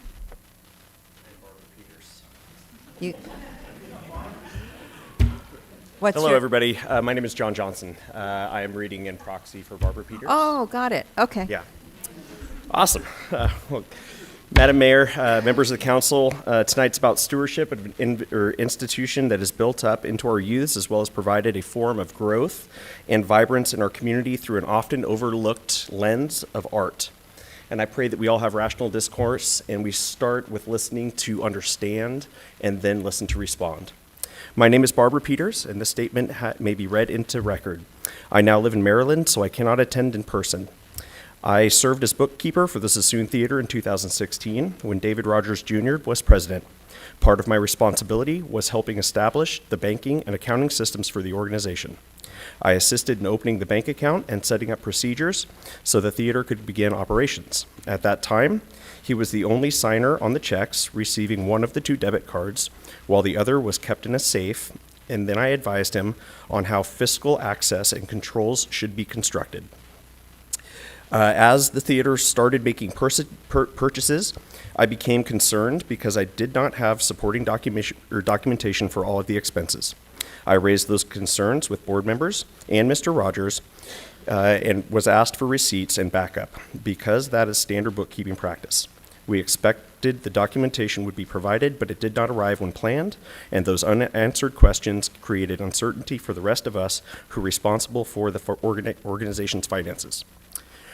The board and I attempted to reconcile expenditures and match receipts with purchases. What we found raised concerns for us about whether the expenses aligned with our theater operations. We tried to discuss those questions openly and professionally, but the situation became difficult, and it was clear to us that the financial documentation was not in order.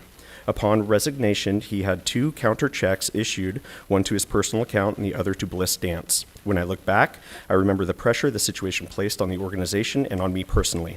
As a bookkeeper, my priority was to protect the theater, maintain transparent records, and make sure that every transaction was clear and justified. That was the financial oversight requires. Thank you. Are you reading for Barbara? Because I know Barbara and you're not Barbara. Okay, thank you.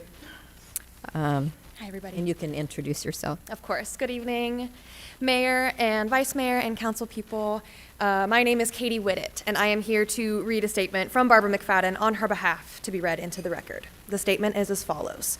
My name is Barbara McFadden. I recently celebrated my 70th birthday, and I have been a part of the arts community in this region for more than 45 years. I have worked in almost every major arts organization between Davis and Napa. I have seen the rise and fall of programs, the success of collaboration, and the damage that happens when leadership is reckless or self-interested. I was part of the Harbor Theatrical Creatives arts community when that theater was dismantled. In my opinion, the actions of David Rogers Jr. directly contributed to its closure. That experience is part of my history, and it's my right to speak about it. I was sent a cease and desist letter for a council communication that never even explicitly mentioned his name. It was my story, my lived experience, in my opinion. To receive a legal threat for sharing these experiences is, in my view, intimidation, and it is deeply concerning that someone being considered for public responsibility would take that step against residents speaking in a public forum. I have every right to say that I believe his practices are untrustworthy, unreliable, and unprofessional. I hold him personally responsible for the state of the arts in this community. These are my opinions, these are my feelings, and they are protected speech. I was not the only person who received this letter. We do not know how many others have. This alone should alarm this council. One person may be dismissed, 2 could raise questions, but the number of people coming forward is only growing. This is not coincidence, this is not rumor, this is a pattern. If he were not concerned about these voices, he would not be trying to silence them through legal threats. I have been an active part of this arts community longer than David Rogers Jr. has been alive. He will not silence my voice, and he should not be put in a position to silence anyone else's. Thank you for allowing my statement to be read into the public record, and thank you all for allowing me to speak for her. Thank you. Thank you. Next, I have Casey Ellis, to be followed by Jill Perez. Good evening. I am not Casey Ellis, but I am reading on behalf of Casey Ellis. Good evening, Mayor, Vice Mayor, and council members. My name is Casey Ellis. I am unable to be here tonight due to a personal family matter, but I need my voice to be entered into this record. I was one of the women who received a cease and desist letter from the attorney representing David Rogers Jr. after I spoke at a public city council meeting. What I shared was my truth, my opinion, and my lived experience. I spoke as a resident and voter in the forum intended for exactly that purpose. Tonight, people will come to this podium and speak about Day, the foundation, the theater, the last 12 years, about what has gone well, what hasn't, and what needs to change. This is public comment. This is what democracy looks like. Day will sit here and listen, but the individual you are considering appointing attempted to silence members of this community for doing that very thing. That is not a side issue. That is the issue. This council should not be discussing contracts or performance until it first addresses the attempt to suppress free speech in this chamber. This is not the place for cease and desist letters. This is the place for disagreement, truth, and accountability. The people who live and vote here must be able to show up and speak without fear of legal intimidation. At a minimum, any appointment of an individual who has used legal threats to silence public comment deserves to be paused and investigated. You should not move forward until you understand how and why these letters were sent. Thank you for entering my words into the record tonight, even in my absence. Thank you. Thank you. Next is Jill Perez, to be followed by Day Sparing.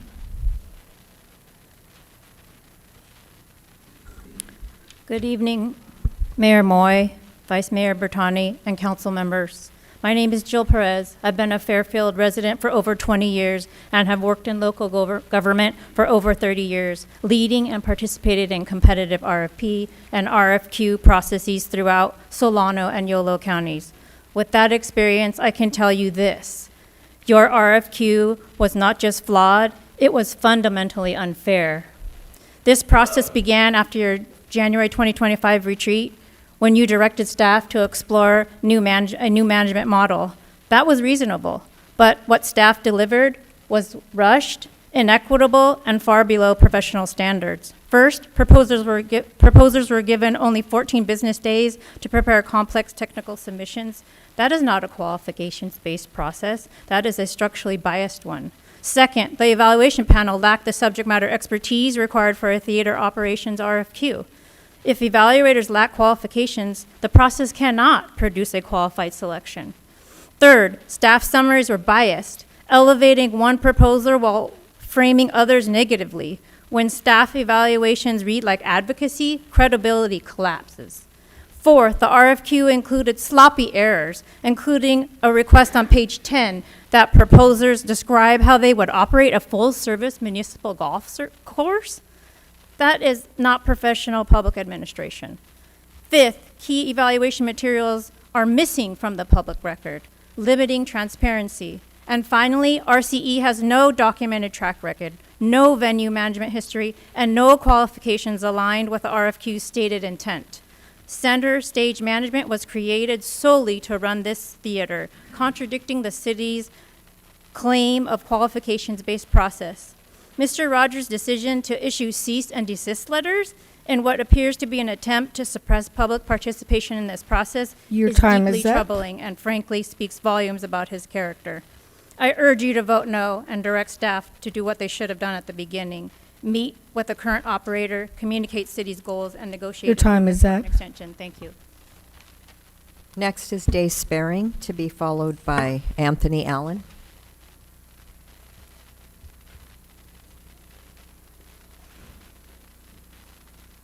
Good evening, Mayor, Vice Mayor Bertani, council members, staff, and Karen.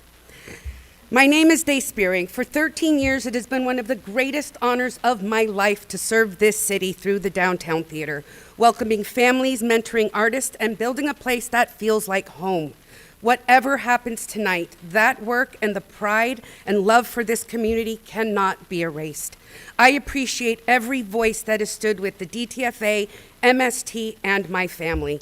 But tonight's vote, tonight's discussion is not about me. It is not about the DTFA, and frankly, it is not about the Downtown Theater. Tonight's vote is about Rogers Creative Enterprise and the FCCA. And has he demonstrated the qualifications, leadership capacity, integrity, and most important, community trust required to take on that responsibility? It is very hard to wrap my head around the past 6 months. However, today, with a clear and sincere voice, I would like to say, to this council, thank you. In 2011, after this building went dark, you gave us 4 empty walls, and we gave Fairfield a place to believe in again. I am grateful to have been trusted to create something bigger than all of us, and I hope you look at this era as pride for your city. I am thankful. To the regional arts community, and especially the people of Fairfield, you are the heartbeat of this building. You stood with us when it was dark, and you stand with us now. Thank you is not enough. To every young artist who found their voice on that stage, you are the soul of the Downtown Theater. You are the best of me. Thank you for letting me be your teacher, your mentor, and giving me the chance to give back to the arts community that raised me. To my family, my father hasn't always understood the world that I've lived in, but he taught me to be accountable, ethical, and civic-minded. My mom helped create the art scene we all know today. They both helped build a theater in Sassoon, and I helped bring this one back to life. Our legacy will not be forgotten. To my team, you know how I feel. Your time is up. Well, last, thank you beyond words to everybody in this chamber tonight. We are taught to use our voices, and you did. Thank you. Next is Anthony Allen, to be followed by Andrea Hallahan.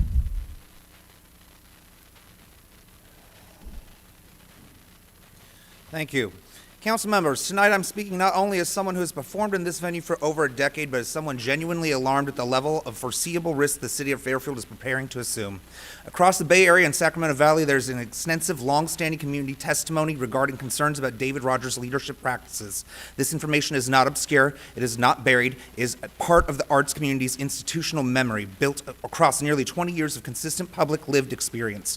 So I must ask plainly, how did parents know, performers know, technicians know, and arts leaders know, but the city manager and Parks Recreation Director did not? And if they did know, then the question is even more serious. Why was Rogers Creative Enterprises still recommended to operate a public venue that serves families, minors, and the broader community?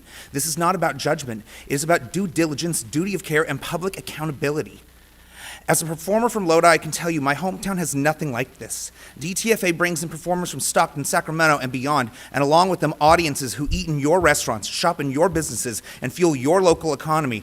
Destabilize this venue and you destabilize downtown. But here's the moment that should have raised every red flag. On November 4th, 3 women shared personal experiences involving Mr. Rogers at a public forum. Their statements now part of the public record. Their reward, cease and desist letters from Mr. Rogers' attorneys. I'm not here to debate legal strength of those letters. I'm here to ask whether the city of Fairfield is comfortable placing a public facility under leadership whose first response to community testimony is legal intimidation. So the issue is simple. Did the city fail to conduct adequate due diligence? Or has the city decided that these concerns simply don't matter? Because when risks are widely known, publicly documented, and easily discoverable, they become foreseeable. And when risk is foreseeable, liability is not theoretical, it is guaranteed.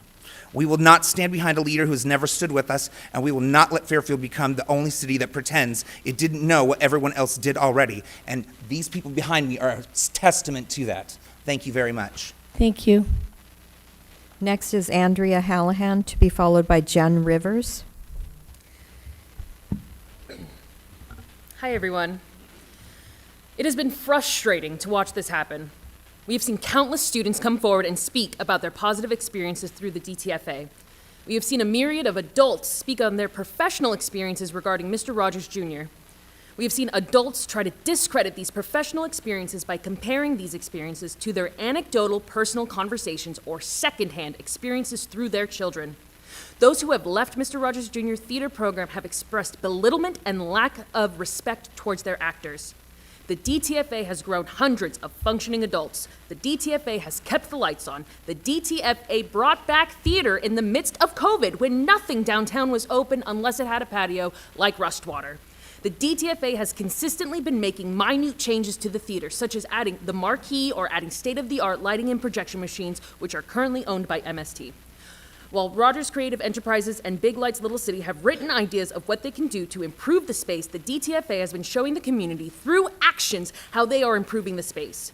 Rogers Creative Enterprises and Big Lights Little City both state that they will decrease city funding, but likely this will cause ticket prices, amongst other things, to increase, which would narrow the population by which they can view these shows. I think the most frustrating part about all this is that it's just all about money.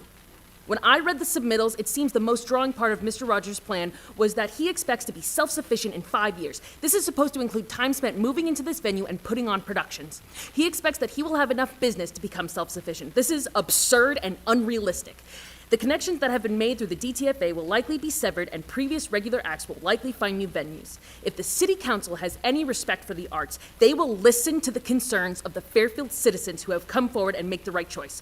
As I have said before, it would be a shame if the DTFA doesn't continue to manage the building. However, it would be detrimental if this man gains control of the venue. He has been unconstitutional by sending cease and desist letters to several women in this room and should be held accountable for his actions. Thank you. Thank you. Next is Jen Rivers, to be followed by Mandy Huffaker. Good evening, everyone. My name is Jen Rivers, and I'm the Assistant Manager of the Downtown Theater and a representative of the Downtown Theater Foundation of the Arts. I'm not here to speak about personalities or preferences. I want to speak about the questions that this process has raised for our organization. During our interview, we were asked 4 separate times why the Downtown Theater Foundation and Missouri Street Theater would not bring our artistic, proprietary, and institutional knowledge to be used by a new operator. Hearing that question once was concerning. Hearing it a second time suggested a misunderstanding of our work. Hearing it the third time made it feel as though a message was being sent. The fourth time showed bias.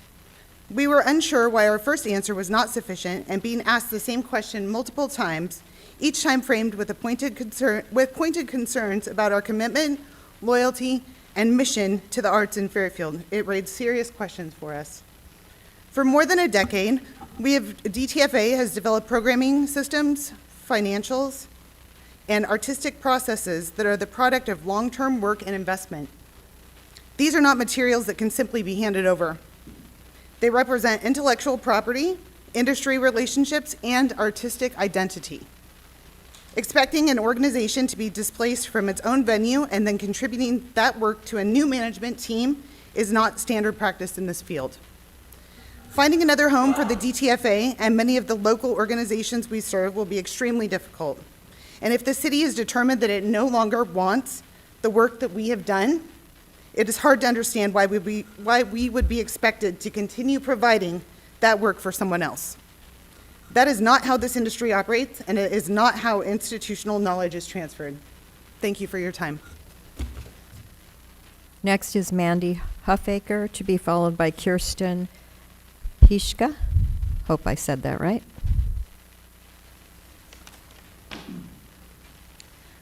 Good evening, friends and council members. My name's Mandy Huffaker, and I live in American Canyon. I've been coming to shows at the Downtown Theater for 2 years now, mostly MST shows, but some others as well. Adrian's Draguation last Saturday night was wonderful. I'm just an arts-loving person, and I don't know all the specific ins and outs of an RFQ process. However, a simple Google search shows that it's standard practice to have a subject matter expert, SME, on the committee to fill in those details that we are ignorant of. I understand that no such SME was used in determining the recommendation for stewardship of the Downtown Theater. I've been a restaurant manager for 25 years. That is my expertise. If the city owned a restaurant and not a performing arts venue, I would expect they'd consult with entities like the California Restaurant Association, the Solano County Health Department, etc. Most citizens are aware that running that kind of business is not the same as, say, selling insurance. The same is true of performing arts venues. No equivalent expert was consulted on the RFQ process. Stewardship of a venue like the Downtown Theater can literally make or break whether the doors stay open. DTFA and Day Spearing have done an amazing job being good stewards of this property. They have a proven track record of success, even mid-pandemic. A lot of us actually read the RFQs. The only one that seemed rooted in reality to me was DTFA's. One of the other applicants wishes for nearly $500,000 in salaries alone.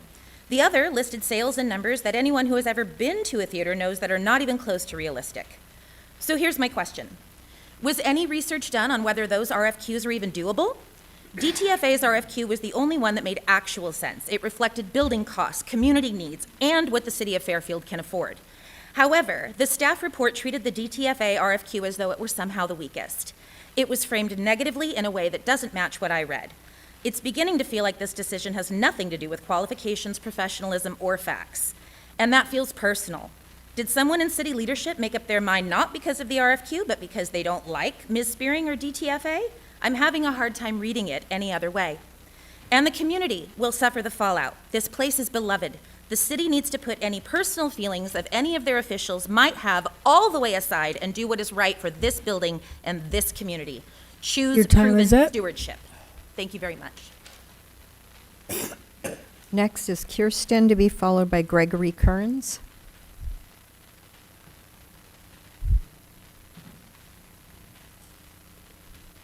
Good evening. I want to speak tonight about a double standard this community has watched unfold, and I hope that you'll reflect on it honestly. In 2017, when the Downtown Theater Foundation's contract was up for renewal, the foundation requested $120,000, a modest amount for a multi-million-dollar venue, and this community overwhelmingly supported it. But there was one email, a 2-page email from David Rogers Jr. It wasn't really about the foundation's performance, it attacked Day and Pam Spearing personally.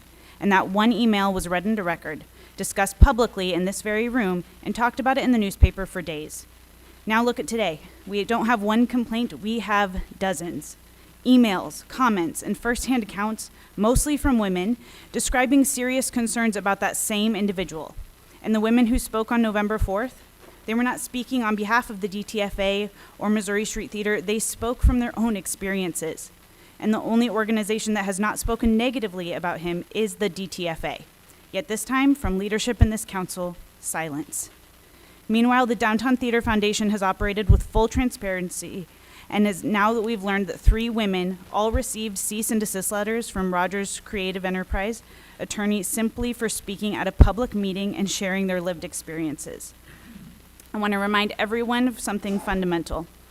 Public comment at a public meeting on a public contract for a public building is a protected civic participation. Government procedure exists to ensure that community members, especially women, especially people with firsthand knowledge, can speak openly about the matters that impact the public.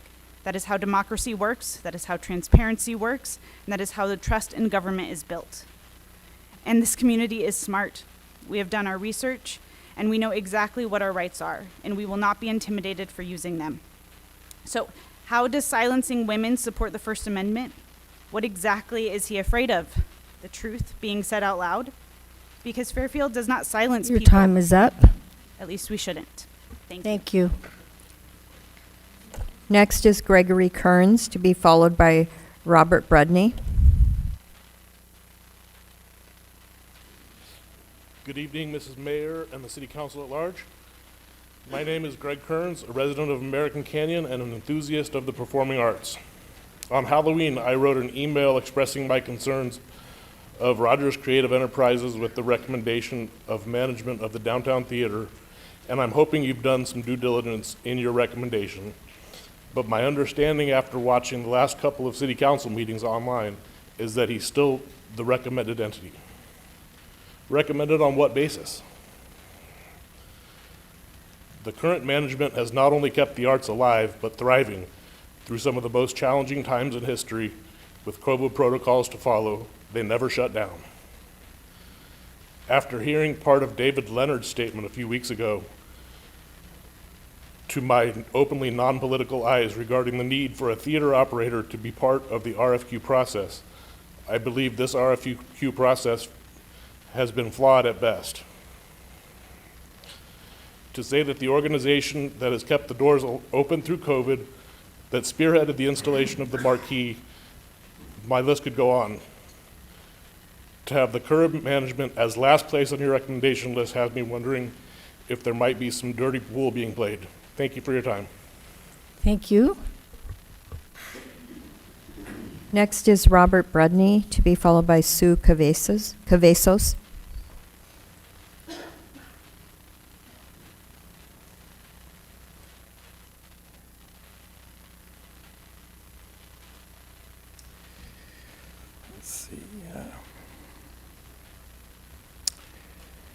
Hello, Mayor Moy, and hi, Pam. Old friend. Good evening, Council. My name is Robert Brudney. I've lived in Fairfield for about 30 years, and I've been working with Dave from the very beginning with the Downtown Theater, and very, very personal to me. But as many of us have reviewed the submitted proposals, significant issues surfaced about the integrity and practicality of this RFK process. The Parks and Rec director first presented the theater budget on the chopping block, then recommended searching for an operator who would run the venue as an enterprise fund. Not one applicant presented a model that could accomplish that. Instead, every operator proposed gradually decreasing the subsidy over time, a clear indication that the enterprise fund idea was fundamentally flawed from the start. A theater of this size, complexity, and age cannot sustain itself without support, even if its basic maintenance costs are so substantial. This leads to another concern, the Rogers Creative Enterprises proposal. It requires subsidy, is untested, unproven, and built largely on ideas rather than established outcomes. The projected numbers are speculative because there is no evidence that these concepts can generate the revenue they claim. With zero history, the company has no way to back these revenue claims up. Meanwhile, the proposal also recommends capital improvements that are unnecessary for the theater's viability and extremely costly to the city, the opposite of the stated financial goal. If reducing the subsidy is truly the priority, changing operators is not the answer. Every applicant ultimately acknowledged they cannot survive without city support, and none can guarantee real reduction. The only proposal with a path to true long-term sustainability is DTFAs. The foundation has already secured an endowment designed to fully fund the theater once it matures, because an endowment, not guesswork, is the only proven way for a venue like this to become self-sufficient. I ask you to carefully evaluate the accuracy of the financial assumptions presented and to reflect on how this RFQ was structured and communicated by city staff. You may believe this process is a path to cost savings. In reality, it may cost far more. The loss of a thriving arts ecosystem with the proven track record of affordability, excellence, and deep community impact. Thank you. Thank you. Next is Sue Cavazos, to be followed by Linda Perry.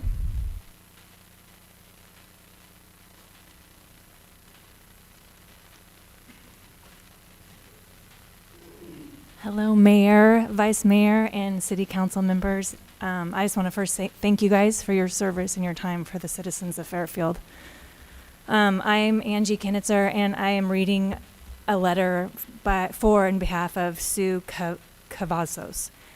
And she says, "My name is Sue Cavazos, and because I didn't hear from anyone in the city regarding my first email, I felt I needed again to be heard. I no longer live in the area, but have given Angie permission to read this statement on my behalf." She says, "Honorable Mayor and Council, I am writing regarding Mr. David Rogers as a potential operator of the Fairfield Center of Creative Arts. I feel it is important to share my first-hand experience so the council may have relevant information while considering this decision. I worked closely with Mr. Rogers and a board member of the Creative Arts Collective and as a stage manager. In order to receive wages owed for my work, I was required to take to a small claims legal action. A court order required Mr. Rogers to pay overdue wages. Payment was delivered approximately 3 weeks past the required deadline, and the remaining portion was sent approximately 1 week later as loose, unrolled pennies placed in an envelope. In addition, Starbound Youth Theater received prior booking at the Suisun Harbor Theater and was charged only 50% of invoiceable rental fees in exchange for Mr. Rogers' management of the building. After his resignation, our board attempted to reconcile the Starbound outstanding balance. However, no documentation of payment or reconciliation could be located, and repeated requests for the necessary records were never fulfilled. As a result, the invoice remained unresolved. After one final request was made from our board for a meeting, Mr. Rogers resigned and had 2 counter checks issued from the CAC Bank account, one in his name and one made out to Bliss Dance. I am providing this information not to align with any one group, but to ensure the council has full context regarding my professional experience with Mr. Rogers." Your time is up. Thank you. Next is Linda Perry, to be followed by David Leonard.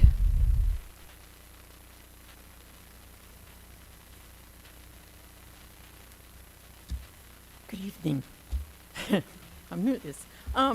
My husband and I moved into Fairfield, matter of fact, 29 years ago last week. And at that time, there was very little going on at the theater. A friend of ours, a retired county administrator, talked us into going to the theater. What a delight. But we couldn't go very often for the mere fact there wasn't anything going on. And at one time, we did go to Sassoon Theater. That was really cool, too. It was private. It was cool. You run into a little circle. But once again, we learned that it closed. And as you have heard, it's not something I need to go into. In 2009, the Missouri Street Theater started having plays at the theater. We noticed that the theater was thriving. It was having more stuff going on. There was more activity. Matter of fact, there was more people going to the restaurants in our town. Recently, let me back up a second. The Missouri Street Theater also has entertained the community, but they've given an area for the youth to come and learn and grow. We have watched so many young people coming into the theater, and they were quite small. Now most of them are out of high school, and they're doing great. These are what we need to have for our kids around here. Recently, Downtown Theater hosted the Glorious Glamour Girls, and Madam Mayor, you was there, and some of us called it the 3Gs, which was an amazing event. It really was. I truly doubt any other venue would have hosted something like this, and that's an absolute shame. In conclusion, the Missouri Street Theater has done an amazing job in providing entertainment for our community, let alone our county.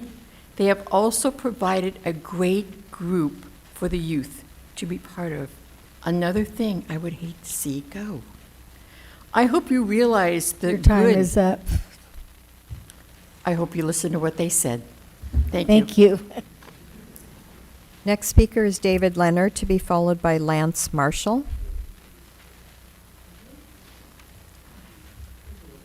Good evening, Council. My name is David Leonard. I was the Managing Director of Theater Operations at Solano College for 20 years. I have a master's degree in Theater Operations and Administration. Not my first rodeo. Tonight, I want to focus on something simple, objective, and hard to dispute, the timeline and structure of this highly flawed RFQ process. Proposers were given 14 business days from a 2-hour mandatory walkthrough to create complex quality assurance plans, safety procedures, technical assessments, and staffing structures for a multi-million-dollar performing arts center. 14 days is not enough time for anyone to walk through a building of this size, understand its systems, gather data, consult experts, and produce a responsible proposal. And the results reflect that. The submissions were uneven and vague, not because people didn't try, but because the RFQ itself was vague. It lacked clear structure, clear expectations, and true qualifications-based frameworks. Then we learned something even more concerning. The evaluation panel lacked subject matter expertise. None. When there should have been at least 3 subject matter expertise members on the panel. For a performing arts venue, that is not a minor issue. It is foundational. This is so much more complicated than ball fields and parks, and what is at risk is astronomical. The moment the scoring sheets revealed there were no performing arts experts on that panel, this process should have been paused. It should have been corrected and restarted with the integrity the public deserves. Instead, we're being asked to accept the outcome of a rushed and structurally flawed process. This is not about personalities or preferences. It is about good governance. For the sake of fairness, transparency, and this community's trust, this item should be tabled until a proper qualifications-based review can be conducted. Thank you. Thank you. Next is Lance Marshall, to be followed by Kimberly Marshall. Good evening, Mayor Moy, Vice Mayor Bertani, and council members. Thank you for your service to our city. Tonight I want to speak about contrast and about risk. Not artistic risk, but municipal risk, because what is happening here is no longer just controversial, it is becoming a foreseeable liability for the city of Fairfield. First, the contrast. Here's a short list of the organizations, schools, and institutions that have chosen to partner with the Downtown Theater Foundation for the Arts over the last 14 years. Lucky Benny, On the Fringe, Woodland Opera House, Davis Musical Theater Company, Dixon Community Theater, Rockland Community Theater, Gaslighters Theater Company, Solano Winds, B Sharp Academy, Traverse Air Force Base, Solano Symphony, Jeff Traeger Productions, the Fairfield Police Department, the Police Activities League, the Police Officers Association, the Fairfield Police Fire Department, Camstar Productions, and Mike Garcia Foundation, Chevron, Jelly Belly, multiple Sassoon Valley wineries, the International Championship of Collegiate Acapella, the Solano County Pageant System, Solano Community College, American Canyon High School, and Broadway on the Vine. This list represents trust built through professionalism, transparency, and consistent delivery. It includes schools, arts institutions, businesses, law enforcement, nonprofits, and military partners. That is not accidental, that is earned. Now the other side of the contrast. You also have a growing list of schools, nonprofits, employees, and art leaders who have reported negative financial or professional experiences with David Rogers Jr. These reports are submitted directly to the city. They span youth programs, school districts, former staff, independent art groups, and they're not about Rogers Creative Enterprises formed in January 2024 or Center Stage Management formed in late 2025. They are about him. This is not opinion, this is not rivalry, this is documented community history. And when this many independent organizations across different cities, areas, and program types report similar patterns, the issue is no longer personal, it becomes a foreseeable risk. It becomes a municipal liability. Cities are held responsible for what they know or should have known. You now have credible concerns on the record for multiple sectors of the community. If the city chooses to move forward despite that, it assumes responsibility for what happens next. Thank you. Next is Kimberly Marshall, to be followed by Diana Winningham.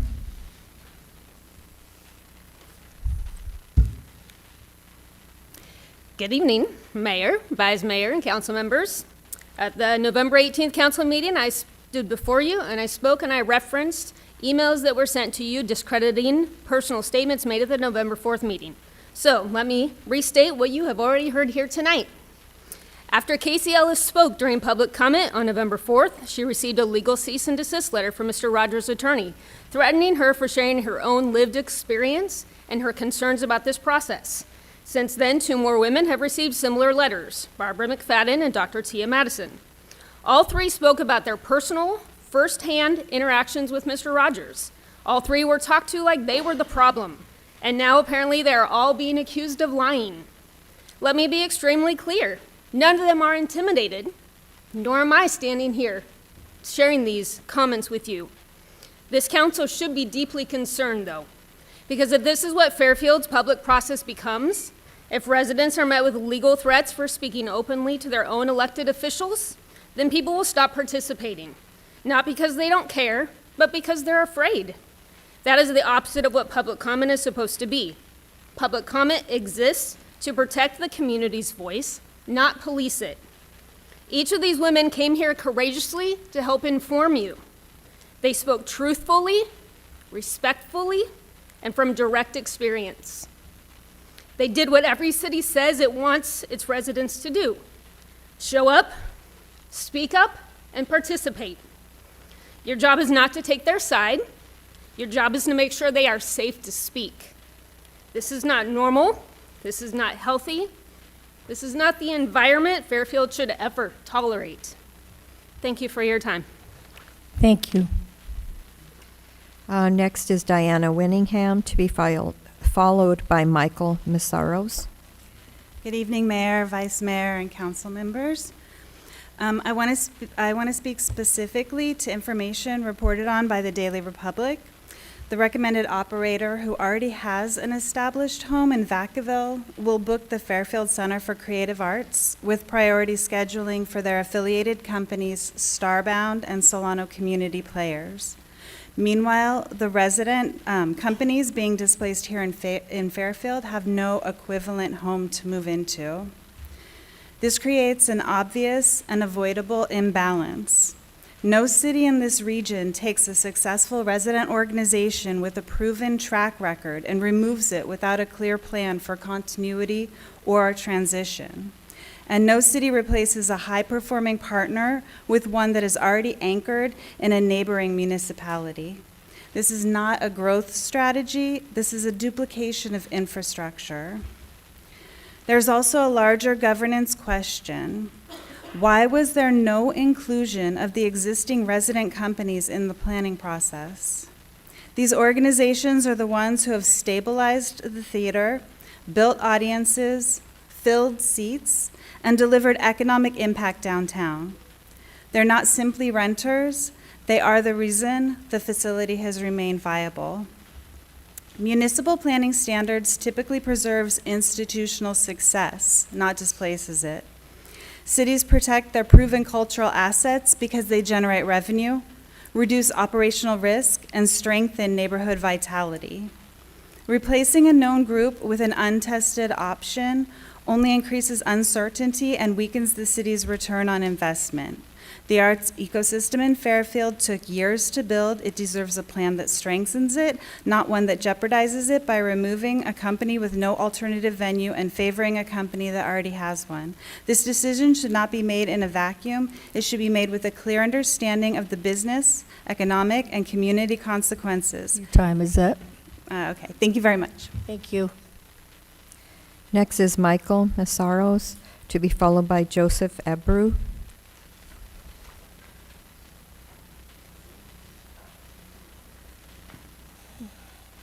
Good evening, Council. My name is Michael Mazaros, and I speak to you not only as a 11-year employee of the Downtown Theater, but a resident of the downtown area for 15 years. Downtown Fairfield is just a short walk from my doorstep, and as a taxpayer and a voter, I have a vested interest in its success. An online search shows that Rogers Creative Enterprises filed for business on January 1st, 2024, and nothing else. There's nothing else to find about Rogers Creative Enterprises. RCE is a for-profit company with no board of directors and no governing oversight. Though it does have 4 registered principal officers, CEO, CFO, secretary, and director, all named David Rogers Jr. If I were in your position, I would be concerned about the liability that this lack of fundamental oversight presents to the city and its taxpayers. Furthermore, RCE's proposal shows that it has established a brand new branch, Center Stage Management, which did not legally exist at the time it was presented to the selection committee. The fictitious business name file date is October 31st, 2025, days after they were notified by email of their advancement in the process. By virtue of the demands of the RFQ itself, RCE and Center Stage Management is not qualified to run this venue and should never have moved forward back in June. There is 0 company history, 0 professional entertainment partnerships, and 0 venue management experience. This should raise questions and concerns at the foundational level of this entire RFQ process, and further highlights the complete lack of due diligence, expertise, and research done by the selection committee. On a recent walk downtown, I counted 14 storefronts, 3 empty lots, over 4 blocks, just Texas Street alone. We don't need another boarded up building because of one bad decision. Council, the voices of dissent to this proposal have been loud, consistent, and informed.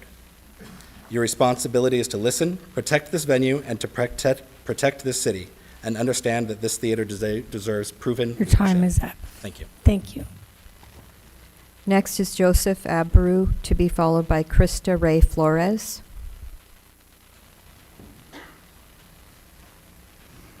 Yes, Mayor and City Council. My name is Joseph Abreu. I'm speaking on behalf of Kelly Pigeon James, who is head of the Dixon Theater.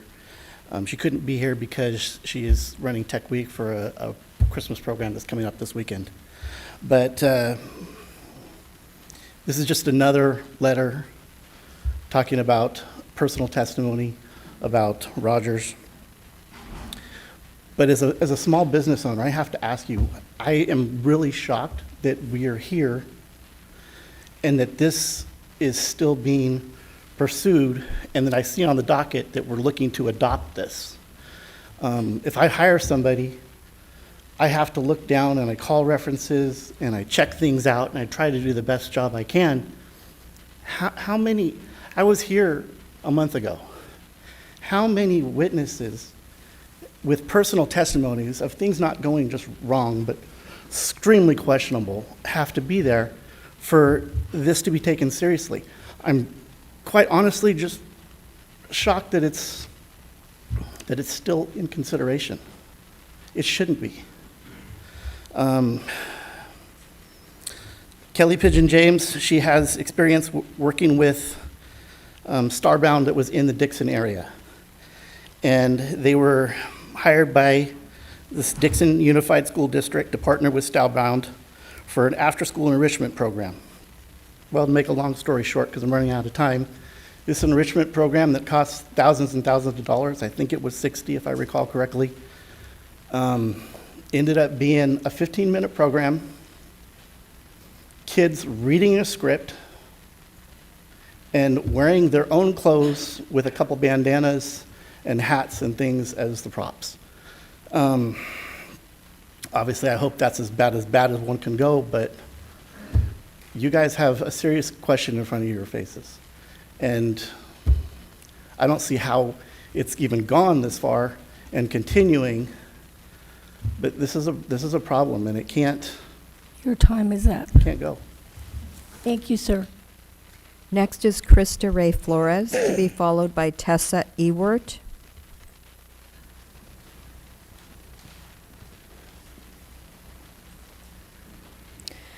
Good evening, Madam Mayor, Madam Vice Mayor, and council members. My name is Krista Ray Flores, and I'm here because I care deeply about the future of the Downtown Theater.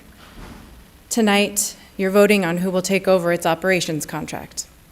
I paid a babysitter and drove from Sacramento tonight because time and time again, Day Sparing's program has been strong enough to draw performers like myself and audiences from areas like Sacramento, the Bay Area, and beyond. People who choose to drive to Fairfield because what's happening here, it's worth it.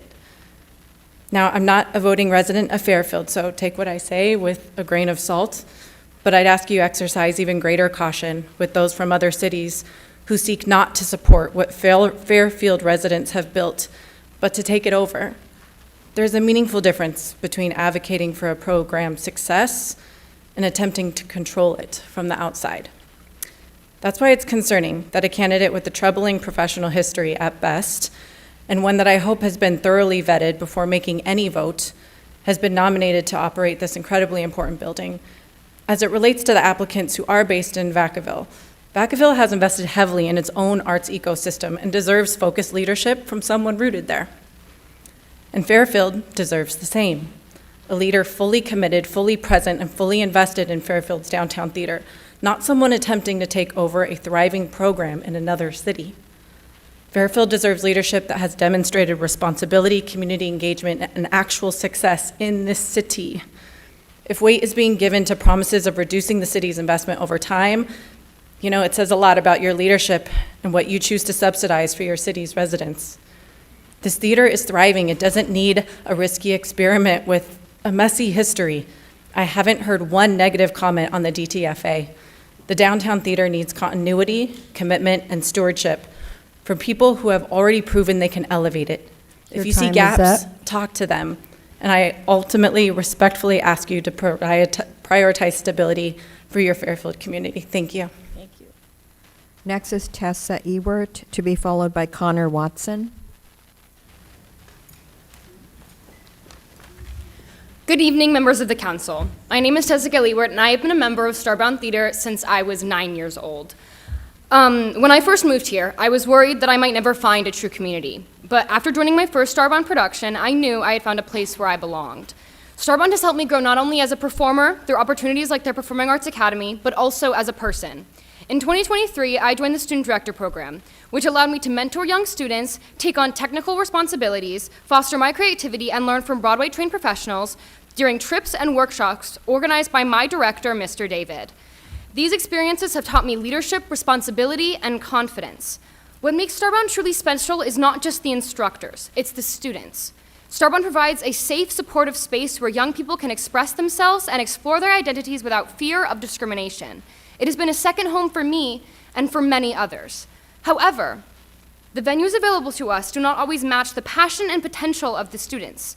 Every time I attend a performance at the Downtown Theater, I find myself thinking, I wish we had a space like this. I've been a part of many wonderful productions whose impact was simply limited because the venue cannot support the scale of work. Starbound has taught me to pursue my goals, and my current goal is for future performers, long after I graduate, to have a space that allows them to thrive. Starbound deserves a home that reflects the community it has built. Thank you for your time. Thank you. Next is Connor Watson, to be followed by Amanda Millett. Evening, everyone. I'm Connor Watson. I'm a Cordelia native. I am a mechanic, a safety inspector, a former maintenance supervisor for the last 12 years. I am also a lifelong, like 25 plus years, theater technician. I've worked in spaces from San Francisco all the way up to Sacramento. I have years of experience in a lot of different capacities. I'm also the current technical director for RCE. Some of my students include Tessa, who I'm incredibly proud of, and I will go back to my previous statement, because I'm a tech and I don't go on stage. So we are a company at RCE of experienced professionals and passionate artists, dedicated workers, and committed community members, including technicians, designers, and directors. We at RCE have had one goal during this whole process. We want to work with the city to manage a city asset for public use. So all artists and performers are welcome to share their art with the community, including Missouri Street Theater if they choose. We are not looking to exclude or eliminate any theater company in the area. That is our shared opinion, that is our shared goal for the entire company. We are uniquely qualified to address the city's concerns of deferred maintenance. In our tour of the building, I, a 25 plus year technician, noticed improperly hung lights, some safety issues up in the upper areas, including the fire vents that looked like they had not been tested for quite some time. This is something that I uniquely am able to look at as a safety inspector. Those are very concerning to us, and that is the top of my personal list to address if we are given this contract. That is also something I fully encourage all of you to look at as well. We are a team, we are here to build that team, and that is our ultimate goal. We've also been approached by multiple artists, event promoters, other companies since the news of this selection process has become more public, to join us and invest in the downtown theater to fill out our calendar. That's something that we also fully believe in, revitalizing the downtown area. Thank you for your time. Thank you. Next is Amanda Millett, to be followed by Michael Cross. Good evening. Hello again. I have spoken here before on November 4th regarding David Rogers and the Downtown Theater. What we need here, I think, is transparency. At some point, the Director of Parks and Rec and the committee will need to explain to the community how this decision was made. As far as I can tell, there seem to be three possibilities. One, they were unaware of Mr. Rogers' long documented history in the arts community. Two, they knew only what he told them and did not investigate it. Or three, they knew everything and chose to go ahead anyway. None of these are acceptable, and we're talking about the stewardship of a public building. Whatever versions of events he shared to gain their confidence, whatever story he told that somehow outweighed the public testimony, the documented experiences, and the women like me who came forward, we deserve to hear the explanation out loud. Right now, it appears his private narrative is being valued over the community's lived truth. And I will just say that I spoke out on that November 4th meeting, telling my lived experience with David Rogers. I did not receive a cease and desist, only, I think, because he did not understand that I had any connection to the Downtown Theater. I think that is the only reason I did not receive a letter. But I will tell you right now, I have worked at the Downtown Theater, and I know Dave very well. And I am proud of the work that she has done there. She has done amazing things. I have seen shows there that are as good as Broadway productions that I have seen in Sacramento. So, and I encourage you to all go and see 6 in the next couple of weeks. Thank you. Thank you.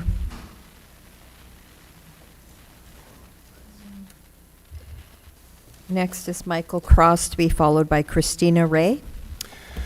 Good evening. I'm here representing a very large and very vocal arts community from Sacramento to San Francisco, and I want to make something unmistakably clear after what we have all witnessed these last 6 months. If the Fairfield Center of the Creative Arts is placed under the operation of Rogers Creative Enterprises, this community will not support it. It will not rent it. It will not buy tickets. It will not bring their art, our students, our partnerships, or the audiences to it. It's not a threat. It's just a fact. And it's been demonstrated by the hundreds of artists, parents, art leaders, regional companies who have showed up at this chamber month after month. If our city manager dislikes Day Spearing or what she stands for so deeply that he did not want her to continue stewarding this theater, then he should have at least put forward an operator who has the community's trust. Someone the public could feel safe with. Someone who understands what it takes to run this venue with integrity. Instead, we are being told to accept a company that has not earned the confidence of the people who actually uses the space. And the backlash has been overwhelming. Call Day quirky, call her intense, demanding, but you cannot call her unqualified. You cannot say she doesn't get results, and you cannot ignore that this entire community stands behind her. We all remember how hard the foundation worked to rebrand this venue after 2011. It took 4 years for this theater to regain its name, its momentum, and its identity. And that was with a community that was united behind it. With the level of public distrust surrounding Rogers Creative Enterprises, this decision will drag the theater right back to where it was 16 years ago. So I truly hope this council has done its own due diligence. I hope you've reached out to the foundation to understand what it actually takes to run this building. Because the city manager's recommendations is not aligned with reality, it's not aligned with the needs of this community, and it's certainly not aligned with the feedback you've received loudly and consistently from Fairfield and Sassoon residents. If you choose Rogers Creative Enterprises, this venue will rely entirely on his company, outside acts, and the few local groups willing or able to rent for a nonprofit operator. This 386 house cannot sustain that model. The local arts will boycott, not quietly. Your time is up. Not passively, but loudly. Thank you. Thank you. Next is Christina Ray, to be followed by Antonio Escobedo. Good evening, Madam Mayor, Madam Vice Mayor, and Council. Fairfield has spent years talking about bringing vibrancy and bringing people, energy, and culture back to the downtown area. The Fairfield Center for Creative Arts was meant to be the engine that drives the success of that vision. Yet the process before you tonight has done the opposite. It has brought the arts in downtown Fairfield to a screeching and painful halt, the repercussions of which are felt by community members, businesses, and the artists that call this space home. For the first time in more than a decade, a top-ranked musical theater company that has delivered 5 national tour caliber productions a year has been forced to stop its season. Not at all because of artistic failure, in no way because of lack of community support, but because the city created a climate so chaotic, so uncertain, and frankly so toxic that the very momentum you said you wanted has been frozen in place. Even in the best circumstances, restarting after 6 months of upheaval would be difficult. But placing this beautiful theater into the hands of an operator who would take it back to 2009 is something this arts world cannot easily recover from. It reveals a deep misunderstanding of what it takes to rebuild trust, rebuild audiences, and rebuild a cultural economy.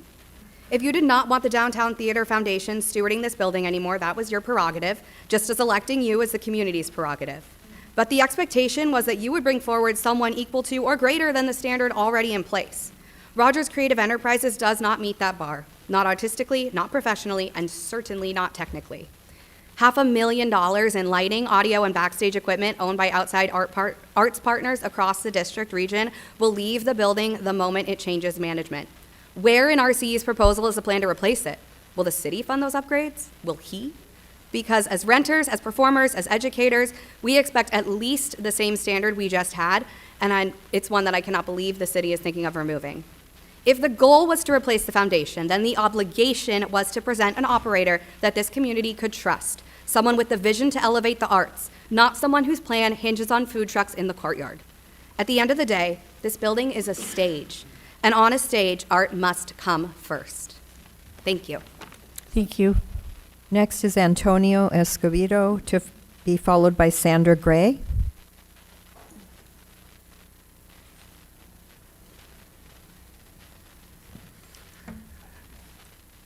Good evening, council members, mayor, vice mayor. My name is Antonio Escobedo, and as many know in the community, I'm the instrumental music director at Holy Spirit School.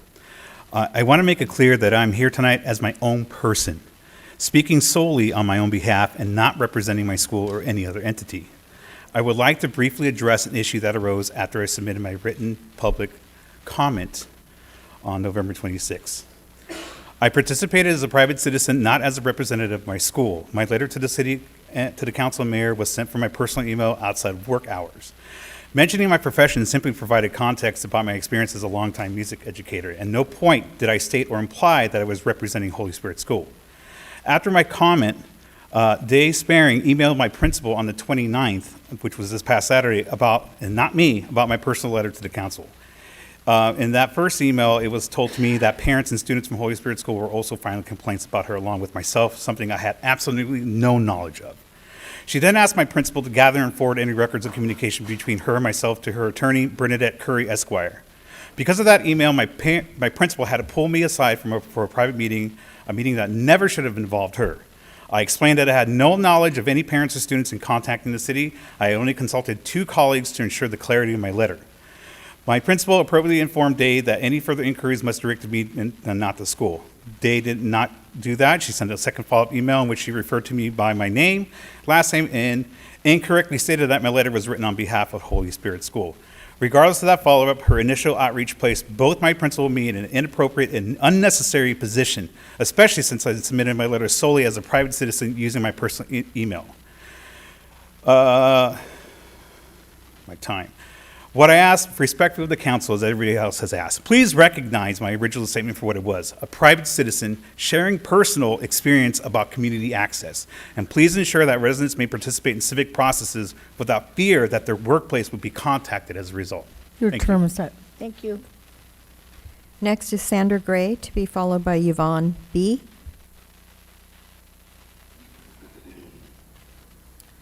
Hello, my name is Sandra Gray, and I will be speaking for Sandra Gray. I have lived in Vacaville for 30 years, and I am a manager for a local family business.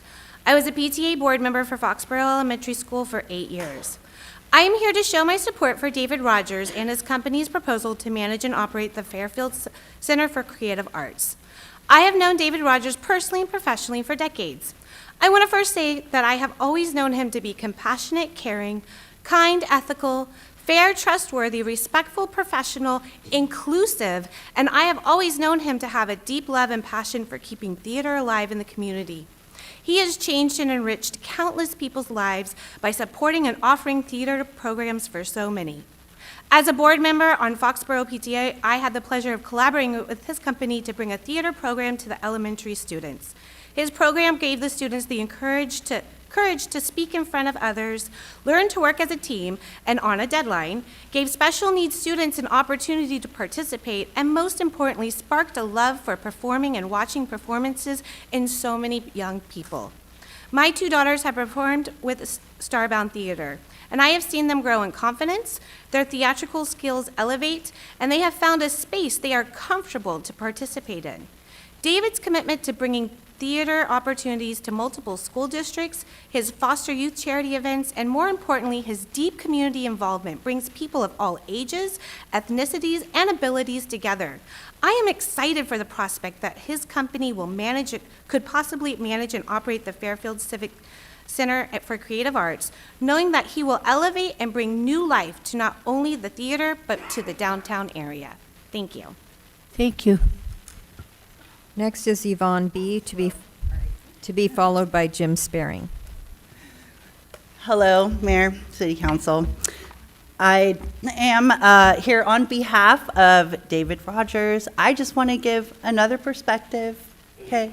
I have worked with David for over 10 years, and I have worked for him just today, earlier, actually, in one of the 7 schools that we bring arts and education to. So he services more than thousands of kids that we give education that is based on arts and art enrichment. And I have always admired him for the work he's done, like she said, with the foster families, for empowering youth and adults in community service. And also, Rogers Creative Enterprises is just so much more than one person. It's a growing company that really has a heart, and it's ever changing. This is just one branch. So yes, he is a businessman with a business that is growing.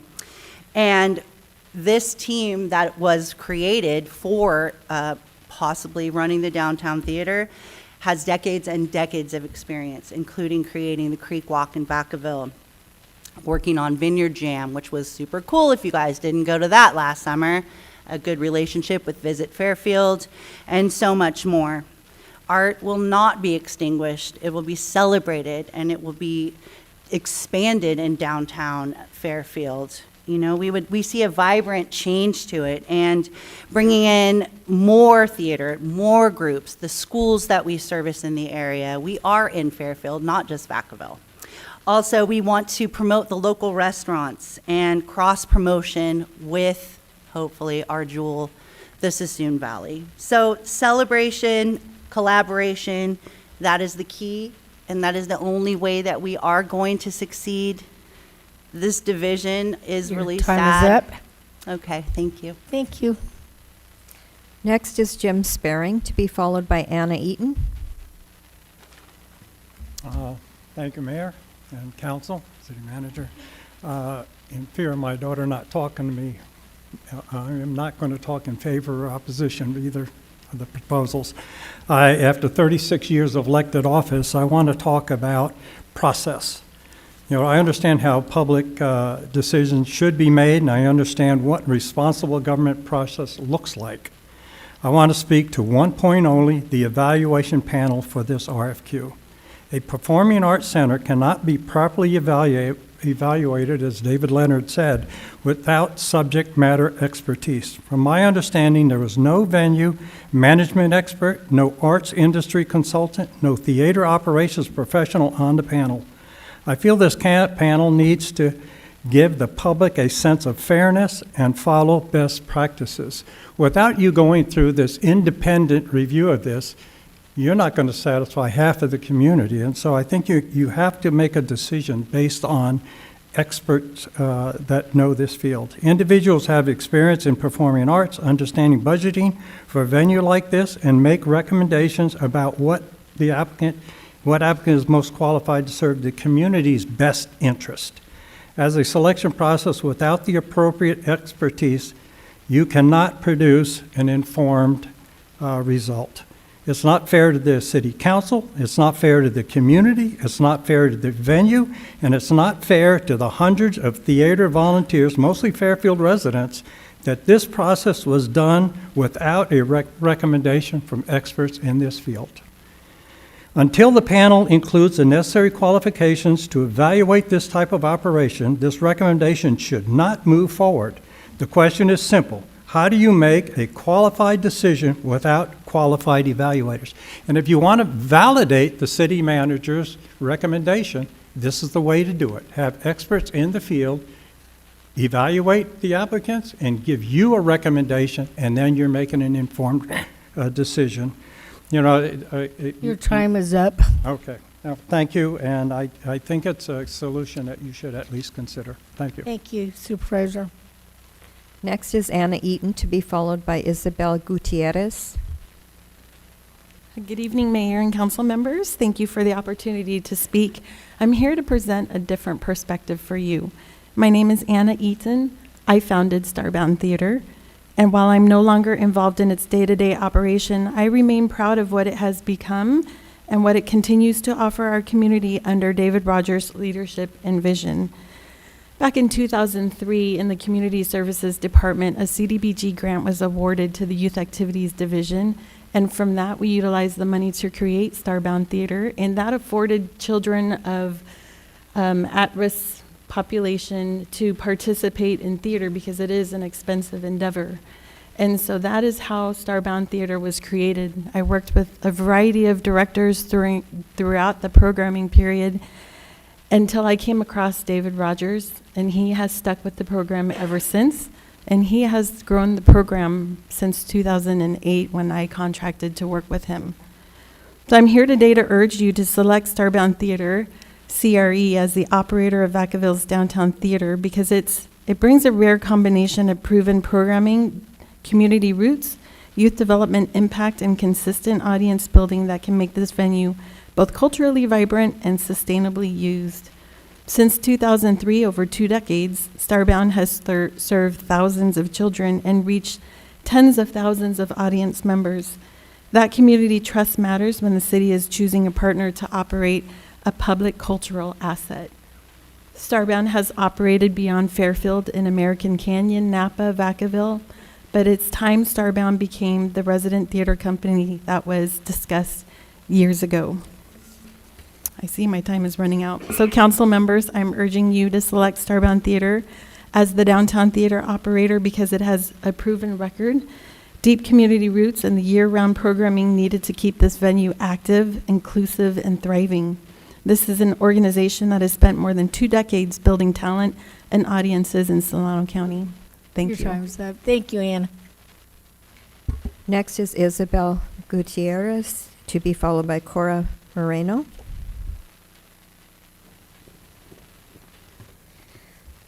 Hello all.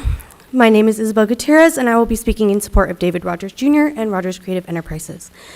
After 8 years of work, both as a student and an employee with Rogers Creative Enterprises, I have seen such an immense growth and success with what David Rogers Jr. has done in creating RCE.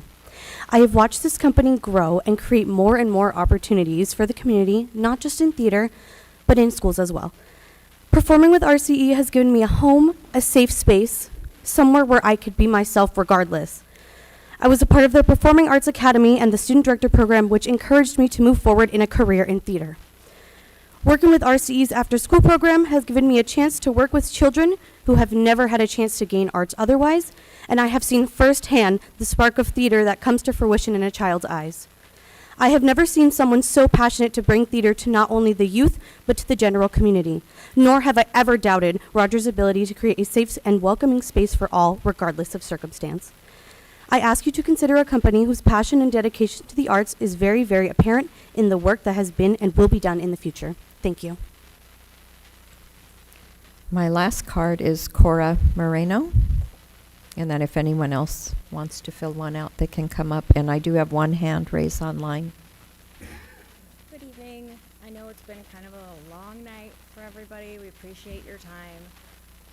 I came with prepared remarks, and after listening to all of this, I don't know how the council could even consider moving forward with this. I grew up in Fairfield.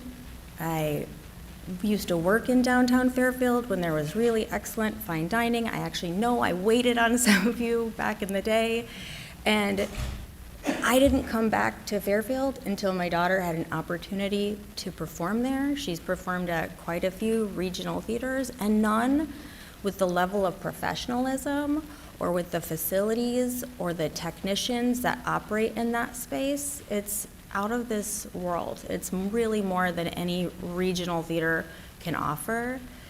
And it's wild after listening to all of these people tell you, take another look at that you would consider moving forward with it. So I won't exhaust any more of your time. I'll keep it super brief, but thank you for the consideration and have a good evening. Thank you. Did anyone else wish to speak? Okay, can you come on up? I'm out of cards. I think there might be some in the back. That's No, you correct. can speak. I'll just write your name down.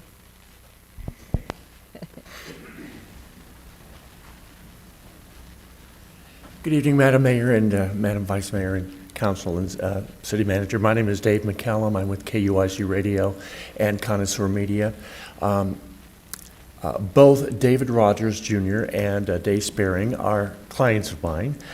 So I work with both Starbound Theater, Solano Community Players, and the DTFA. I have a feeling after this evening I'll only be working with one of them.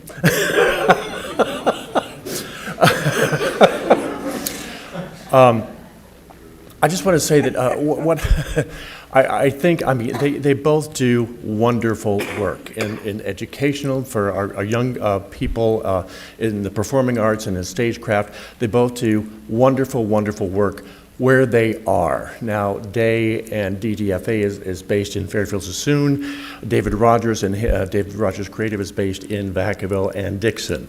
I think the logical thing is to keep that the way it is. right? I think why break a system that is, why fix a system that in fact is not broken? You've gotten a very good administrator in Day and in the Missouri Street Theater and DTFA. You also, in Vacaville, you have a wonderful program with David and Starbound Theater. I don't see why it is that one has to go into the other city. There's a lot of competition in the arts community, let's face it, there is. But if everyone can just sort of like keep their own geographic niche, I think that's probably best for all. And David is growing his program in Vacaville, working with the Vacaville School District and the after-school programs. Day certainly has grown her program a great deal over the years, and I think just keeping things the way they are would be wonderful. And again, David, if you're listening, I'm terribly sorry. So, Sir, what was your last name? MC. Thank you. Okay.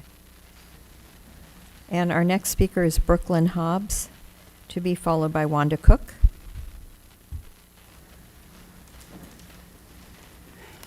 Hello, all and council. My name is Brooklyn Hobbs. I have been with the MSYT for 7 years, and I just want to give a personal perspective as to how this theater and specifically Day Spearing has changed my life for the better. I come from an incredibly hard background. My father was a drug addict. He passed away 3 years ago. And through this theater, I have learned that I matter here as I have moved from a different state and I lost everything I had. Here with Day Spearing, I found out that I matter, that particularly I have a place here. And just the thought that it would not be under Day Spearing, I couldn't find myself going to that theater once again. Knowing the different connections I've made here, the different morals I have learned, the way I've learned to speak up when I need to speak up, and when something I love is in jeopardy, that I need to speak up towards it.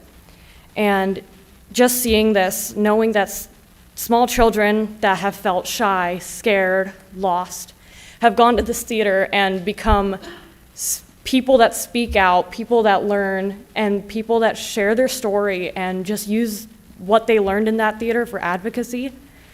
I just hope that you guys know that there is a specific story to every student, and I want you to really consider us because we are the lives that you are directly impacting. Even though this may be with adults, but we're the students that are gonna feel it. We're gonna see it, we're gonna feel it, and I wanna know that you guys have our backs and that you'll let Day stay with us. Thank you. Thank you.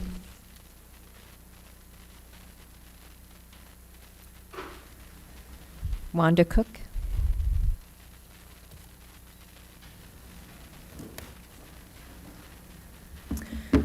Good evening, Madam Mayor and the City Council. Thank you for holding this and listening to us. Many of you know I'm the COO of Archway Recovery Services, but I'm walking in here as the founder of Young Artists Conservatory of Music 30 years ago. I have rented every venue in this region many, many times. I've produced hundreds of events. I've also failed at running a venue. I've failed at running a venue because something was wrong with my strategy. And I'm going to tell you right now that your strategy is flawed. Please slow down. Please pause. Please put a committee together. David Leonard is spot on. He's your resident subject matter expert, and everything he said is what you need to hear and what you need to try to implement. Every arts director, myself, Day, David, and everyone else in this community who's done good arts with kids does good arts with kids. They have amazing, positive outcomes.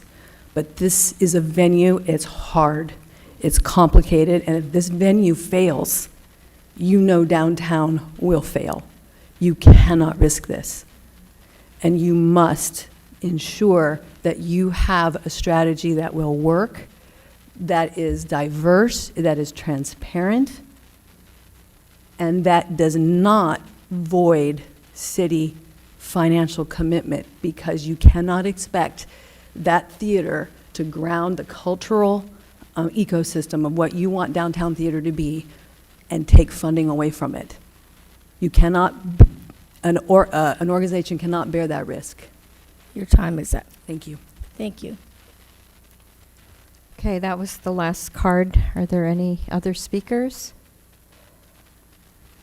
Okay, I have a quick question. I spoke already, but I have the email that Ms. Sparing sent to the principal of Holy Spirit, and it was wildly misrepresented. Okay, let's move on. Let's move on. I'm not a resident here, but I've been to the theater. Miss, if you want to speak, please come up to the mic, and then you can tell the... Yeah, can I get your name? I'm Heidi Peeler. I've been a frequent customer to the theater, and I've seen the kids be touched there. But before you proceed and vote on this tonight, could you please do like the man suggested and come together and do more research? Because I don't think you should vote on this tonight. Thank you. Anybody online, Madam Clerk? There is a hand raised online. Should I have Ina bring them on? Yes, please. Okay, Ina, could you please bring that person online? Absolutely. We have AJ Rooney. Could you say the name again? AJ Rooney. Thank you. Go ahead. Good evening. Good evening. Can you hear me? Wonderful. Wonderful. So I have my own phone and my own timer. So I promise I will stick to the 2 minutes. Please do not cut me off early, as I am starting now. Okay. So I am speaking today from New York City. It is 12 a.m. from New York City as an actor at 12:07 a.m. to express how profoundly the downtown theater has impacted my life. Although I'm not from Fairfield, nor even from this country, the downtown theater made me feel welcomed in a way few places ever have. In fact, when living in California, I'd willingly drive 90 minutes from Placerville just to be a part of the experiences, the shows, and the community that this theater currently provides. Because what happens within those walls is genuinely worth the trip every single time. The theater didn't just give me a place to perform, it changed me. It opened doors to creativity, friendships, and experiences I never knew I needed. Even as someone from outside the city, I felt the heartbeat of Fairfield inside that theater. That is all due to Dave Sparing's leadership. A shift in management risks unraveling the very fabric that makes a downtown theater special. Without careful consideration, the city of Fairfield will ultimately lose. You will lose a gathering space, a creative hub, and most importantly, a symbol of pride for the creative youth of the city. Lastly, if the city of Fairfield wishes to continue to grow connections with residents from Sacramento, the UK like myself, or I don't know, maybe Japan, this change cannot occur. Fairfield changed my life. The downtown theater changed my life. And gratefully, Day, you changed my life. Thank you for your time. Thank you. Your time's not up yet, sir.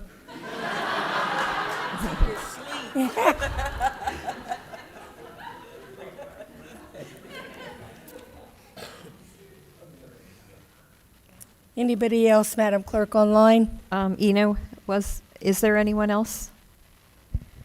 No. Okay. All right. So I'm going to bring this back to the council now. And so any questions, any comments? Councilman Tonneson. How about lead off? Those were some powerful comments. Have we done a lot of homework on it? Yes, there was a lot of homework to do. I spent many hours on this. And before I get technical, because I'll just go through this. So, I don't want to replace the DTFA. I want to try and protect the DTFA. I think that we can if we can look at, you know, it's just over the past, how many years, decades, you know, the students, the parents, the alumni, the volunteers, you know, I see this all. Downtown is my district. I'm there often. I'm not a theater guy, but your guys' passion just is incredible. And I know that there's, you know, there was a scoring model and how it finished, and I appreciate what staff did. You know, they worked hard on this too, but I'm personally not going to be voting for the number 1 or 2 choice. I will be supporting DTFA. But with that, I want to, I don't know if it's cleanup or if it's just, I want to form a board of directors. I want to have minutes, bylaws, you know, just get it more of a corporation. If that's something you're agreeable to, Day, that would be, you know, something that I would want to see. Just more transparency, not saying anybody's being facetious in any way, but there are reasons that the city needs to have a board of directors too, that they, you know, there's just some loose ends that I think we need to tie up. I don't know what the terms are, you know, and I'm 1 vote up here.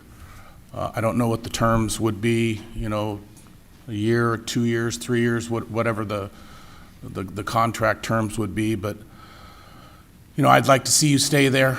I'd like to be able to read minutes and go to board meetings, and, you know, you've mentioned the red carpet. You know, you need to raise some more money. I mean, I know you're asking for money from and I'm sorry, I'm talking directly today. I know you want to bring back some of these programs.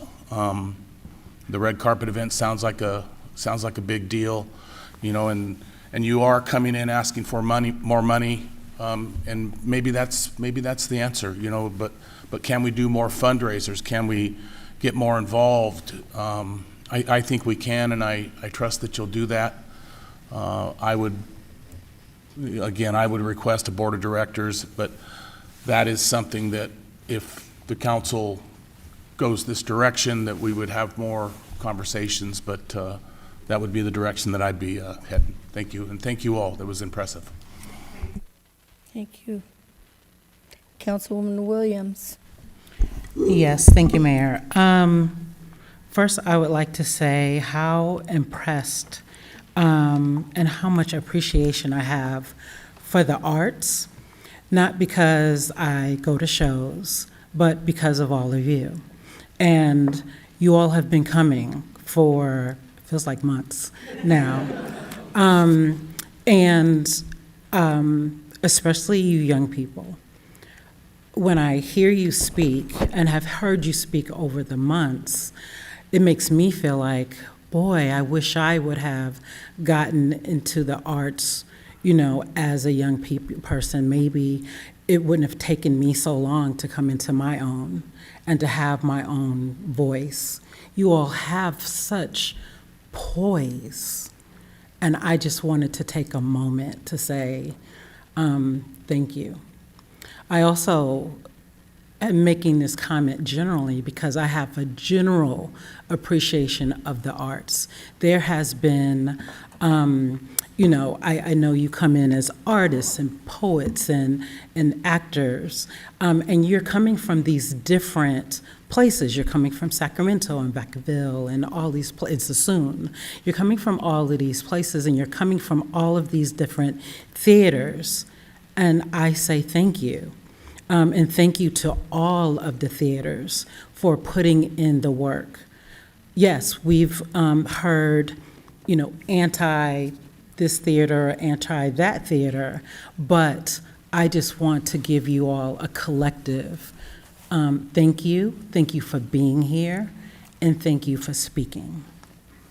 So with that, I have some questions, though, for staff.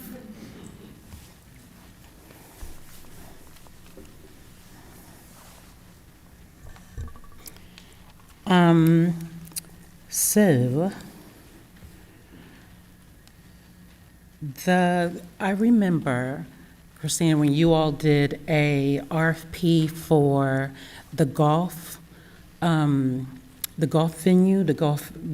and there was subject matter experts. I feel like there was an advisory board. There was a collective. It was city staff, and then we had one member from the golf advisory board. Did that take place now, here, for this process? We had city staff, So just city staff, no subject matter expert? not directly from a theater, no. So I tell you, when the Gulf Advisory person and staff worked together on that RFP, I was so blown away and impressed. And I will tell you, as a business owner that reads RFPs, writes RFPs, first of all, for the first time since we kind of went to iPads, I was like, print out my stuff, because for me to really take in all of these marketing plans and numbers, and I needed to really dove in. So let me back up to say I really appreciate you all having to really dove in, put numbers, grade, sort through. So I appreciate all the work that you all put in. But as a business owner, looking at this, it was a lot to sort out what was what. Also, just kind of going through the grading, I could see where an organization that is all about the work but aren't good writers, they could not score as well. So the lower score, I did read it and say that, I was expecting more from this organization that came in, and they've been doing the work. You couldn't, I don't know, it just was very light. So anyway, so I am concerned about not having a subject matter expert, because me as a business owner, I'm sorting through it, and I'm like, okay, I'm learning a lot about venue and the arts and all that, but should I be? Like, I wanted to make sure that you all had that, you all have a subject matter expert. So I'll say that. Also, I will just, as plainly as I can, say that I don't feel comfortable with going with the recommendation. There's been a lot of beautiful things said about Rogers, but enough has been said that I have pause. I just don't feel comfortable. I looked at the financials, and I had concern about the financials and the sustainability. I just had a lot of pause, and I think a subject matter expert, staff, y'all aren't business owners, and I just felt like a subject matter expert that was there and kind of navigated, that would have just helped influenced and beefed up and made this more vigorous. One final question, and I'll tag off. Give me a second.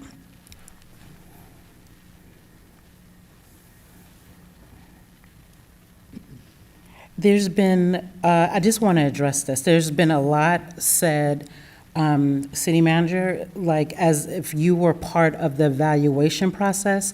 What was your involvement? It's like city manager is recommending, like I don't know where that's coming from. I'm confused by it. Yeah, so there's two aspects of that. In round one, I was a rater and was in the interview process, was not involved in round two, so Christina in her slides had a notation in there that said, one rater wasn't there in the second round, that was me. In terms of city manager's recommendation, that's just the form and function of all of our staff reports. So all staff reports ultimately say city manager's recommendation. Thank you for clearing that.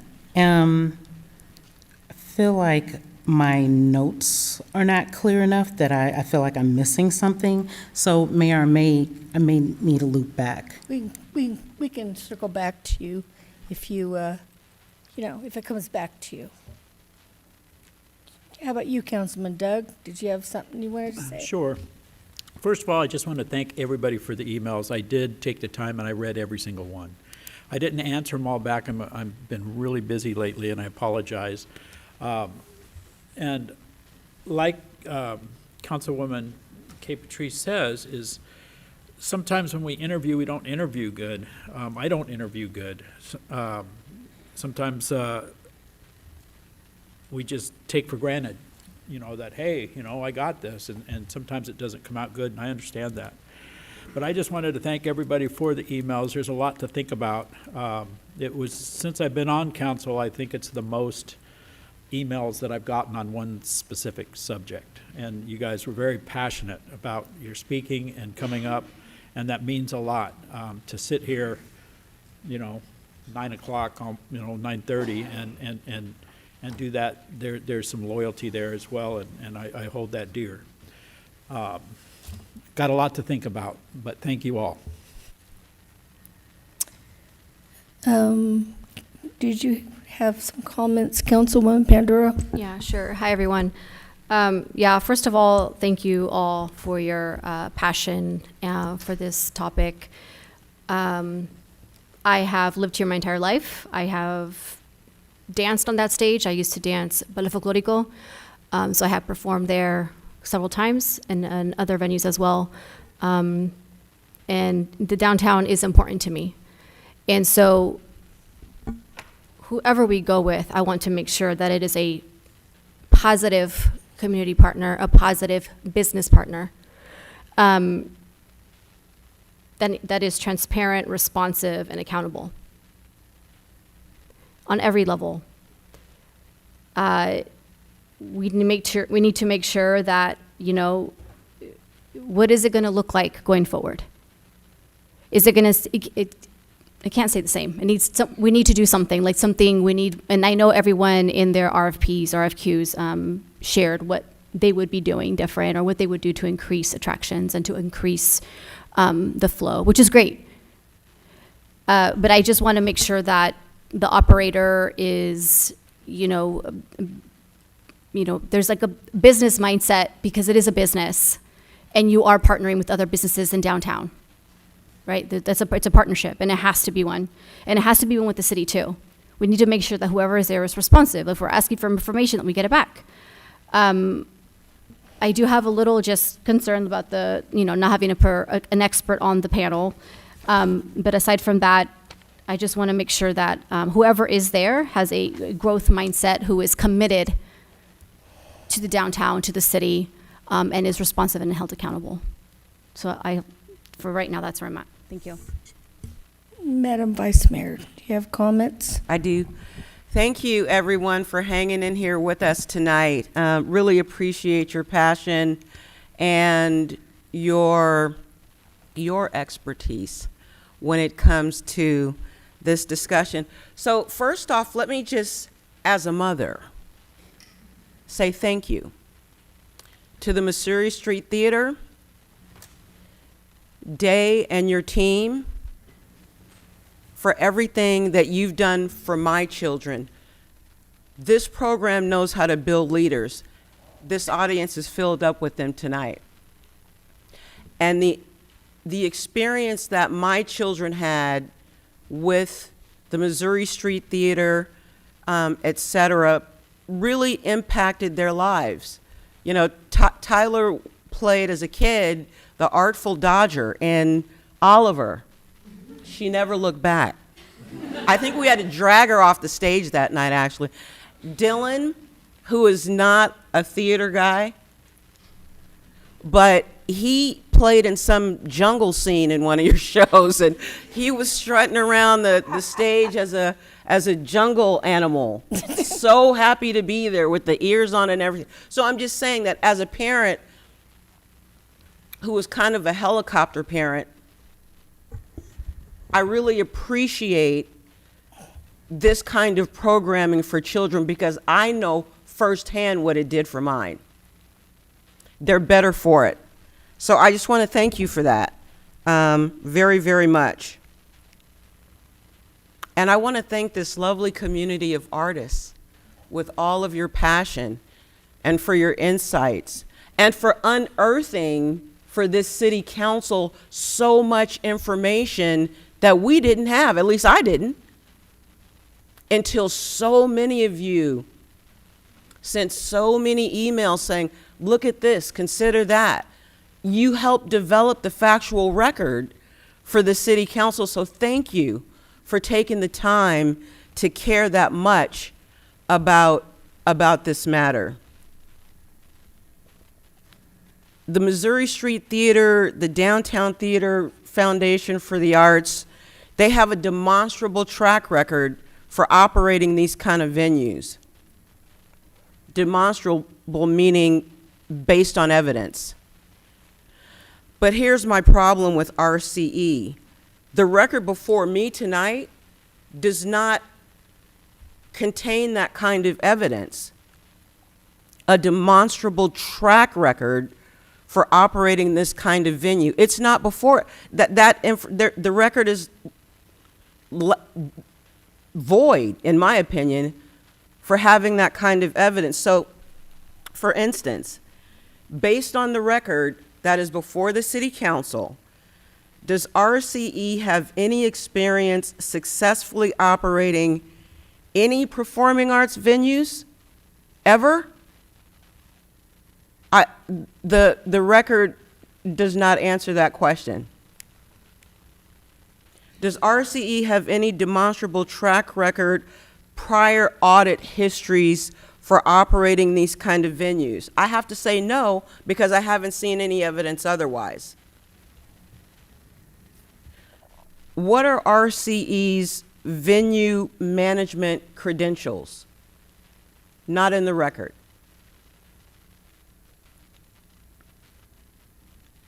What about money? Because this is a business, correct? So does RCE, does their proposal show anything like startup capital, financial services, a reserve fund, secured funding for the initial years of theater operations? That is not in the record before us.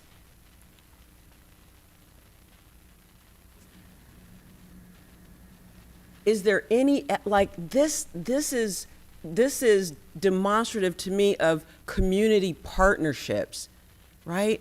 I mean, someone stood up and read all of these community partnerships that are on the record for being involved with our downtown theater.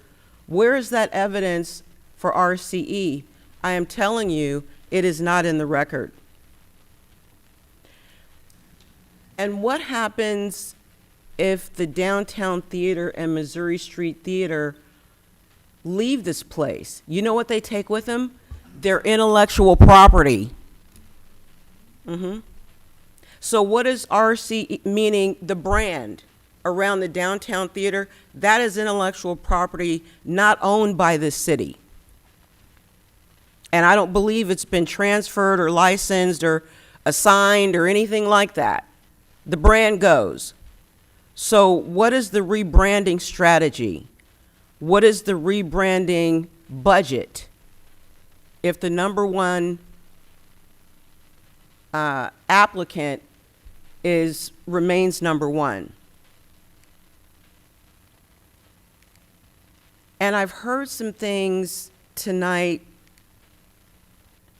that really gives me pause. The cease and desist letter business. What the heck is that? What? This is a public forum with public comments by people who tonight said, I brought the receipts, so you're not going to scare me. But what does that say about the operational mindset, the community engagement mindset of the number one applicant? What does it say? To me, it says you're sending cease and desist letters to shut down public comment. Not today. Yeah, there you go. Not today. Yeah, because you showed up anyway with the receipts, but it tells me about that proposed operator that, you know, they're willing to I've never seen a cease and desist letter for public comments since I've been on the city council. Never seen anything like that. Unbelievable.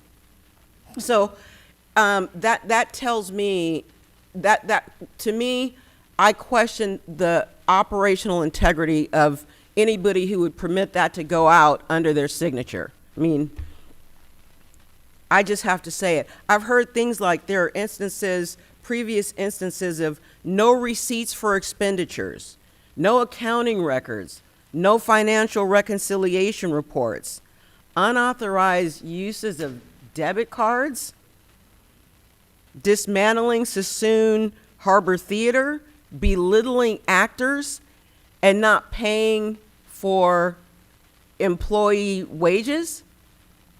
Very suspect information.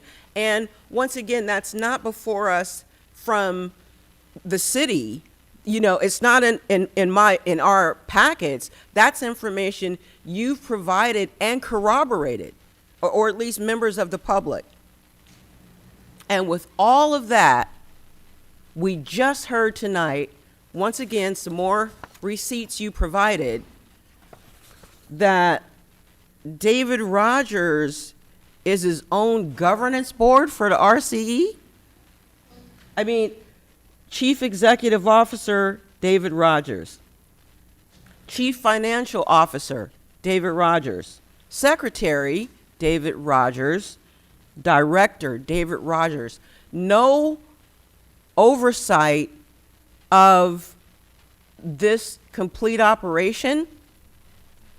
That is untenable, and I think it would be a bad business decision for this council to vote on, to, you know, approve. Well, let me just speak for myself. I think it would be a bad decision, in my opinion, to vote for this operation with this kind of a record before the city council now. So I don't know what our procedural posture can be tonight, but I can guarantee you one thing for sure. I will not be supporting RCE. Not on this record. No way, no shape, no how. Please don't no clap. She's clappable, but, you know. Wait, I'm laughable. What? Clappable. Okay, I see, got you. So that's for sure. So I'm going to vote against the number one candidate. And I don't know if we can, but if we can procedurally do this, I'd like to see us continue developing our relationship with the Downtown Theater and the Missouri Street Theater and everything that they're not promising in some marketing report, but they've demonstrated year after year after year. So if there is a way that we can do that tonight, that would be my recommendation, and those are my comments. Thank you. I too want to thank everybody from any side who came and sat through this and worked through this with us.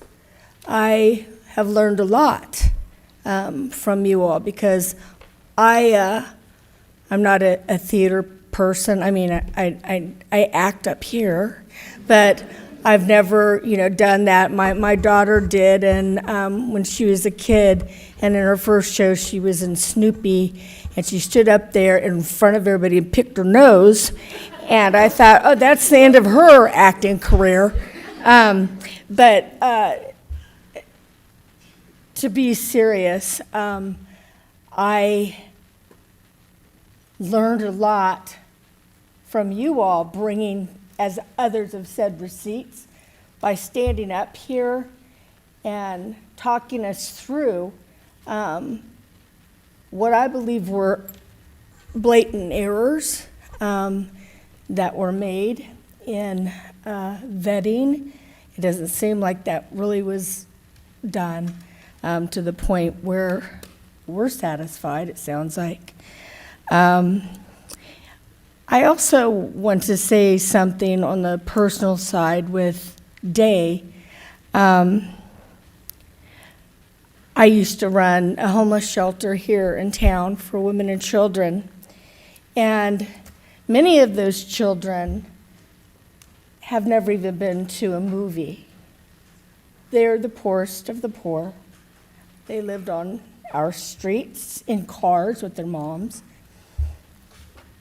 And we got a very generous offer from Day to bring our homeless children to see Little Mermaid at the theater. And so they all got to go. And these are kids that I'll tell you, there was a little boy that came in, and I showed him around the shelter, and he said to his mom, "Hey, Mom, they got a real toilet here." And then they got to go to the theater because Day gave them tickets. And they got to meet the characters, and they took pictures. I should have brought one of the pictures. But it was an experience.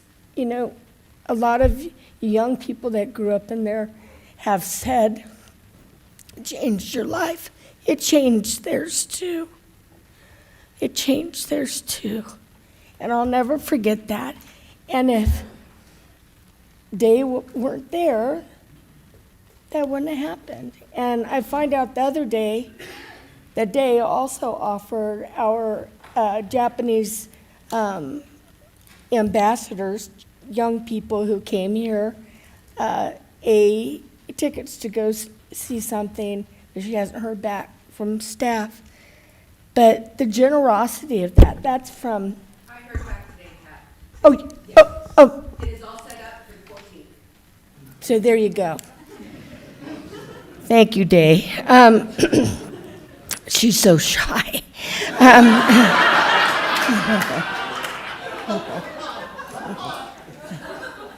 So I also do want to thank staff.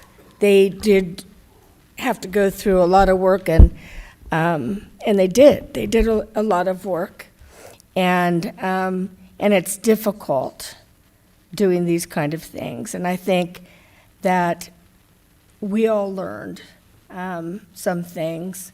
And I think that what Councilwoman Williams said earlier about the Golf Advisory Board, you know, it would be nice to have people who know about theater and also about how running theater to be part of that. But I am also going to say that I've learned from you all more than I wanted to know about RCE. I would never vote for them to run anything in my city. I know what it's like to be a woman that somebody tries to shut down. And women got up here, and it's not easy standing up, especially when you know that you're up against a big wave. And they stood up here, and what did they get? Legal letters. You know, I just want to say, you know, to Mr. Rogers, I mean, shame on you. And I also want to say, when you're applying for something, it's probably a good idea not to mess with people. That mic there is for First Amendment. You know what acting is? That's an expression, and that's First Amendment too, protected. How could you dare ask somebody to shut up? It lost everything when I heard about those things. So I want to move forward because it's been a long night, And based on what a couple of my colleagues said, I'd like to make a motion to deny what was in front of us, but to sit down and extend contract for 5 years to Day Sparing's group. And as part of that, I want folks to sit down, I don't know if it's our people, but to do what Councilman Tonneson said, and that is to talk about what we can do there to have some kind of management. And I'd like to, again, if we got behind closed doors on that, get to the, have some timelines set in there, because I really think we do need a board of directors that is going to protect the city along with the DTFA. Right. But if we set some time frames in there, but maybe just give them a couple years tonight or something like that, and then if things, So 2 yeah, years. 2's good. Yeah. And get that structure. The lawyer's going to screw this up. Okay, go ahead. So, Madam Mayor, what I'm hearing, I heard a motion on the table. I did. And it was a motion to deny the current resolution. That's correct. So the resolution currently before the council is Resolution 2025-242, which is to authorize the city manager or his designee to negotiate a management contract with Rogers Creative Enterprises to manage the city's downtown theater. So Need to vote on that? Well, I want to give you some options, but the council can do whatever they want. Yeah, that's what I thought. My recommendation, however, is what's before the council tonight and what's agendized tonight is merely to authorize the city manager to execute an agreement with whoever you chose. Right. So that would need to still happen. I need to, because it is late and not thinking, I don't know. I think that contract would then, even if you had approved Rogers Creative, that contract would probably need to come back either on consent calendar or something for approval.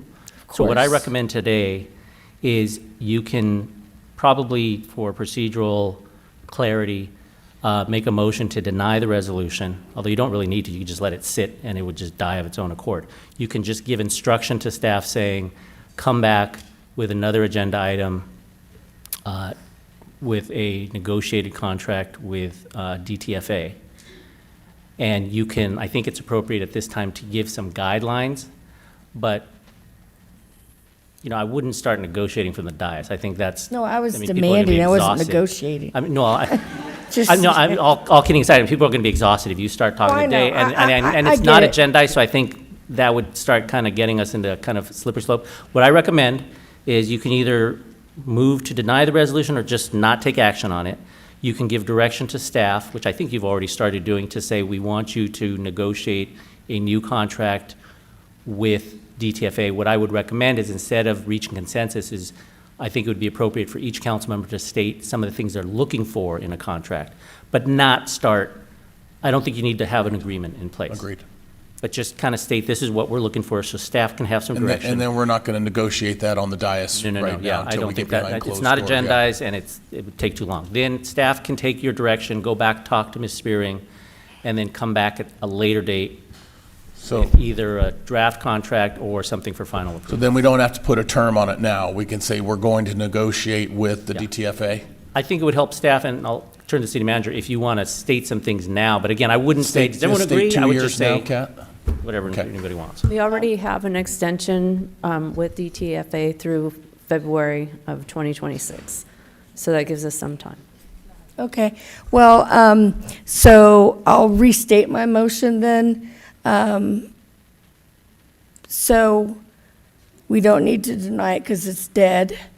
2 years DTFA, and we go back and negotiate, and everybody can say what you would like in that with contract. structures in place. So you can go ahead and do that first. I'll make that motion to do a 2-year extension beyond the February 26th. Yes. And with negotiations that we'll address, but they are concerning board of directors minutes, things like that, and then whatever else council decides on. And Councilwoman Williams. That would be my motion. Is that clear enough, Mr. Lim?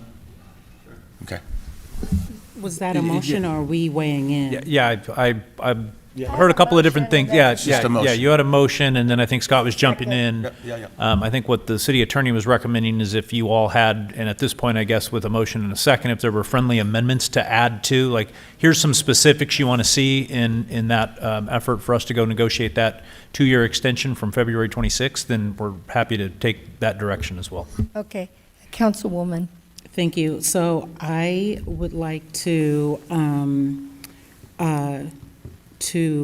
Councilwoman Penduro's point, she talked about transparency and reporting, so I would like to see that included. Sorry, Maurice, I hope I didn't take your, okay.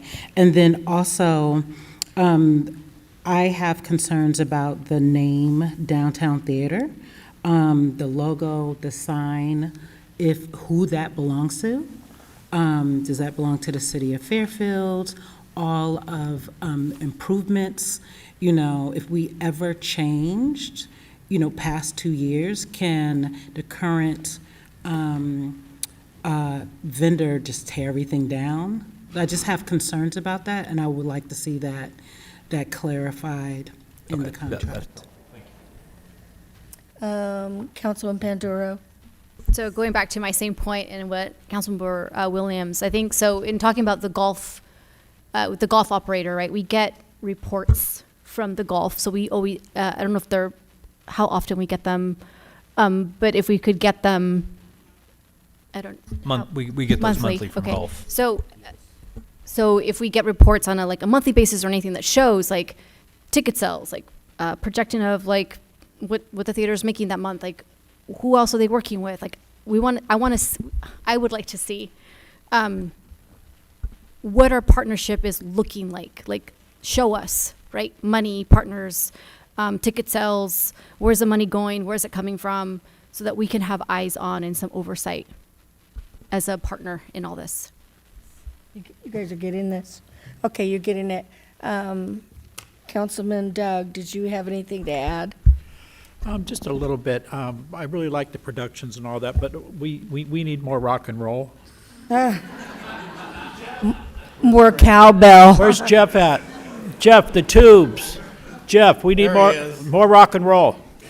We need the tubes and to get the lead out. Get the lead out. All right. And Madam Vice Mayor, is there anything else? I agree with all of that. Okay. I agree with all of that, and just would appreciate a contract that's actually drafted with the least amount of conflicts as possible, so that it's enforceable. The existing contract is, I don't know who wrote it, but it could be better. Yes, Councilwoman Panduro. Sorry, so going back and thinking about things, accessibility is important. So making sure that we're making sure that we have accessibility to not just theater groups, but school groups as well, and other diverse types of entertainment. Mariachi, like Irish dancers. Like I just think of how diverse our community is. And so that theater should reflect the diversity of this community, not just a theater is amazing, right? But being on that stage is awesome. I love being on stage, but I was a dancer. So other types of experiences that people can come and experience. Thank you. Yes, Councilwoman. Sorry. That's all right. Pile on. There was also I had a concern about your community partners going forward and vetting them properly. You've had someone listed there, or organization listed there that, I need you to vet, and I don't know how we protect, there was someone, well, no, I'm not saying that. Scott, you heard him, he's like, say it. No, I'm not gonna say it. But somehow we need to protect ourselves. We're giving so much money to the theater so that we're not exposing ourselves with community partners that have harmed the community. Yes. I hear what you're saying, and I know what you're saying. And so we have all of those friendly amendments, and so now I'm going to call for the vote for it. Yes, we'll have him read it back, Okay, so. I'll read that. You're going So- to read all that back. I am, Go yes. for it. Yes, sir. Well, hey, this is the direction to me to go. what you're- Mayor restated the motion to negotiate a contract with Downtown Theater Foundation for the Arts for 2 years beyond the February 2026. That was seconded by Councilmember Tonneson, and then friendly amendments were to see, a clear board of directors with that meet with meeting minutes, transparency and reporting included in that, clarification in contract on ownership of name and assets in the venue. In the case, in a few years, there is some change. Reports monthly, and I put in my notes like golf, so ticket sales, who DTFA is working with, money, where it's coming from, where it's going. More rock and roll. I was sort of taking that to be along the lines of the comments or the additions from Councilmember Panduro, that it's more groups have access. And the types of acts that go there, school groups, mariachis, dancers. Contract that has limited conflicts so that it's enforceable. There's aspects of the contract, as the vice mayor pointed out, that says one thing one place and the other place says essentially the opposite. And then vet organizational groups to protect the city so that there's no exposure to partners that harm the community. I have one, check out the big brain on our city manager. Good No, job. that's from typing class. It doesn't, no. Anyway, so I'm calling for the vote. All in favor? Aye. Aye, that was unanimous. You can clap now.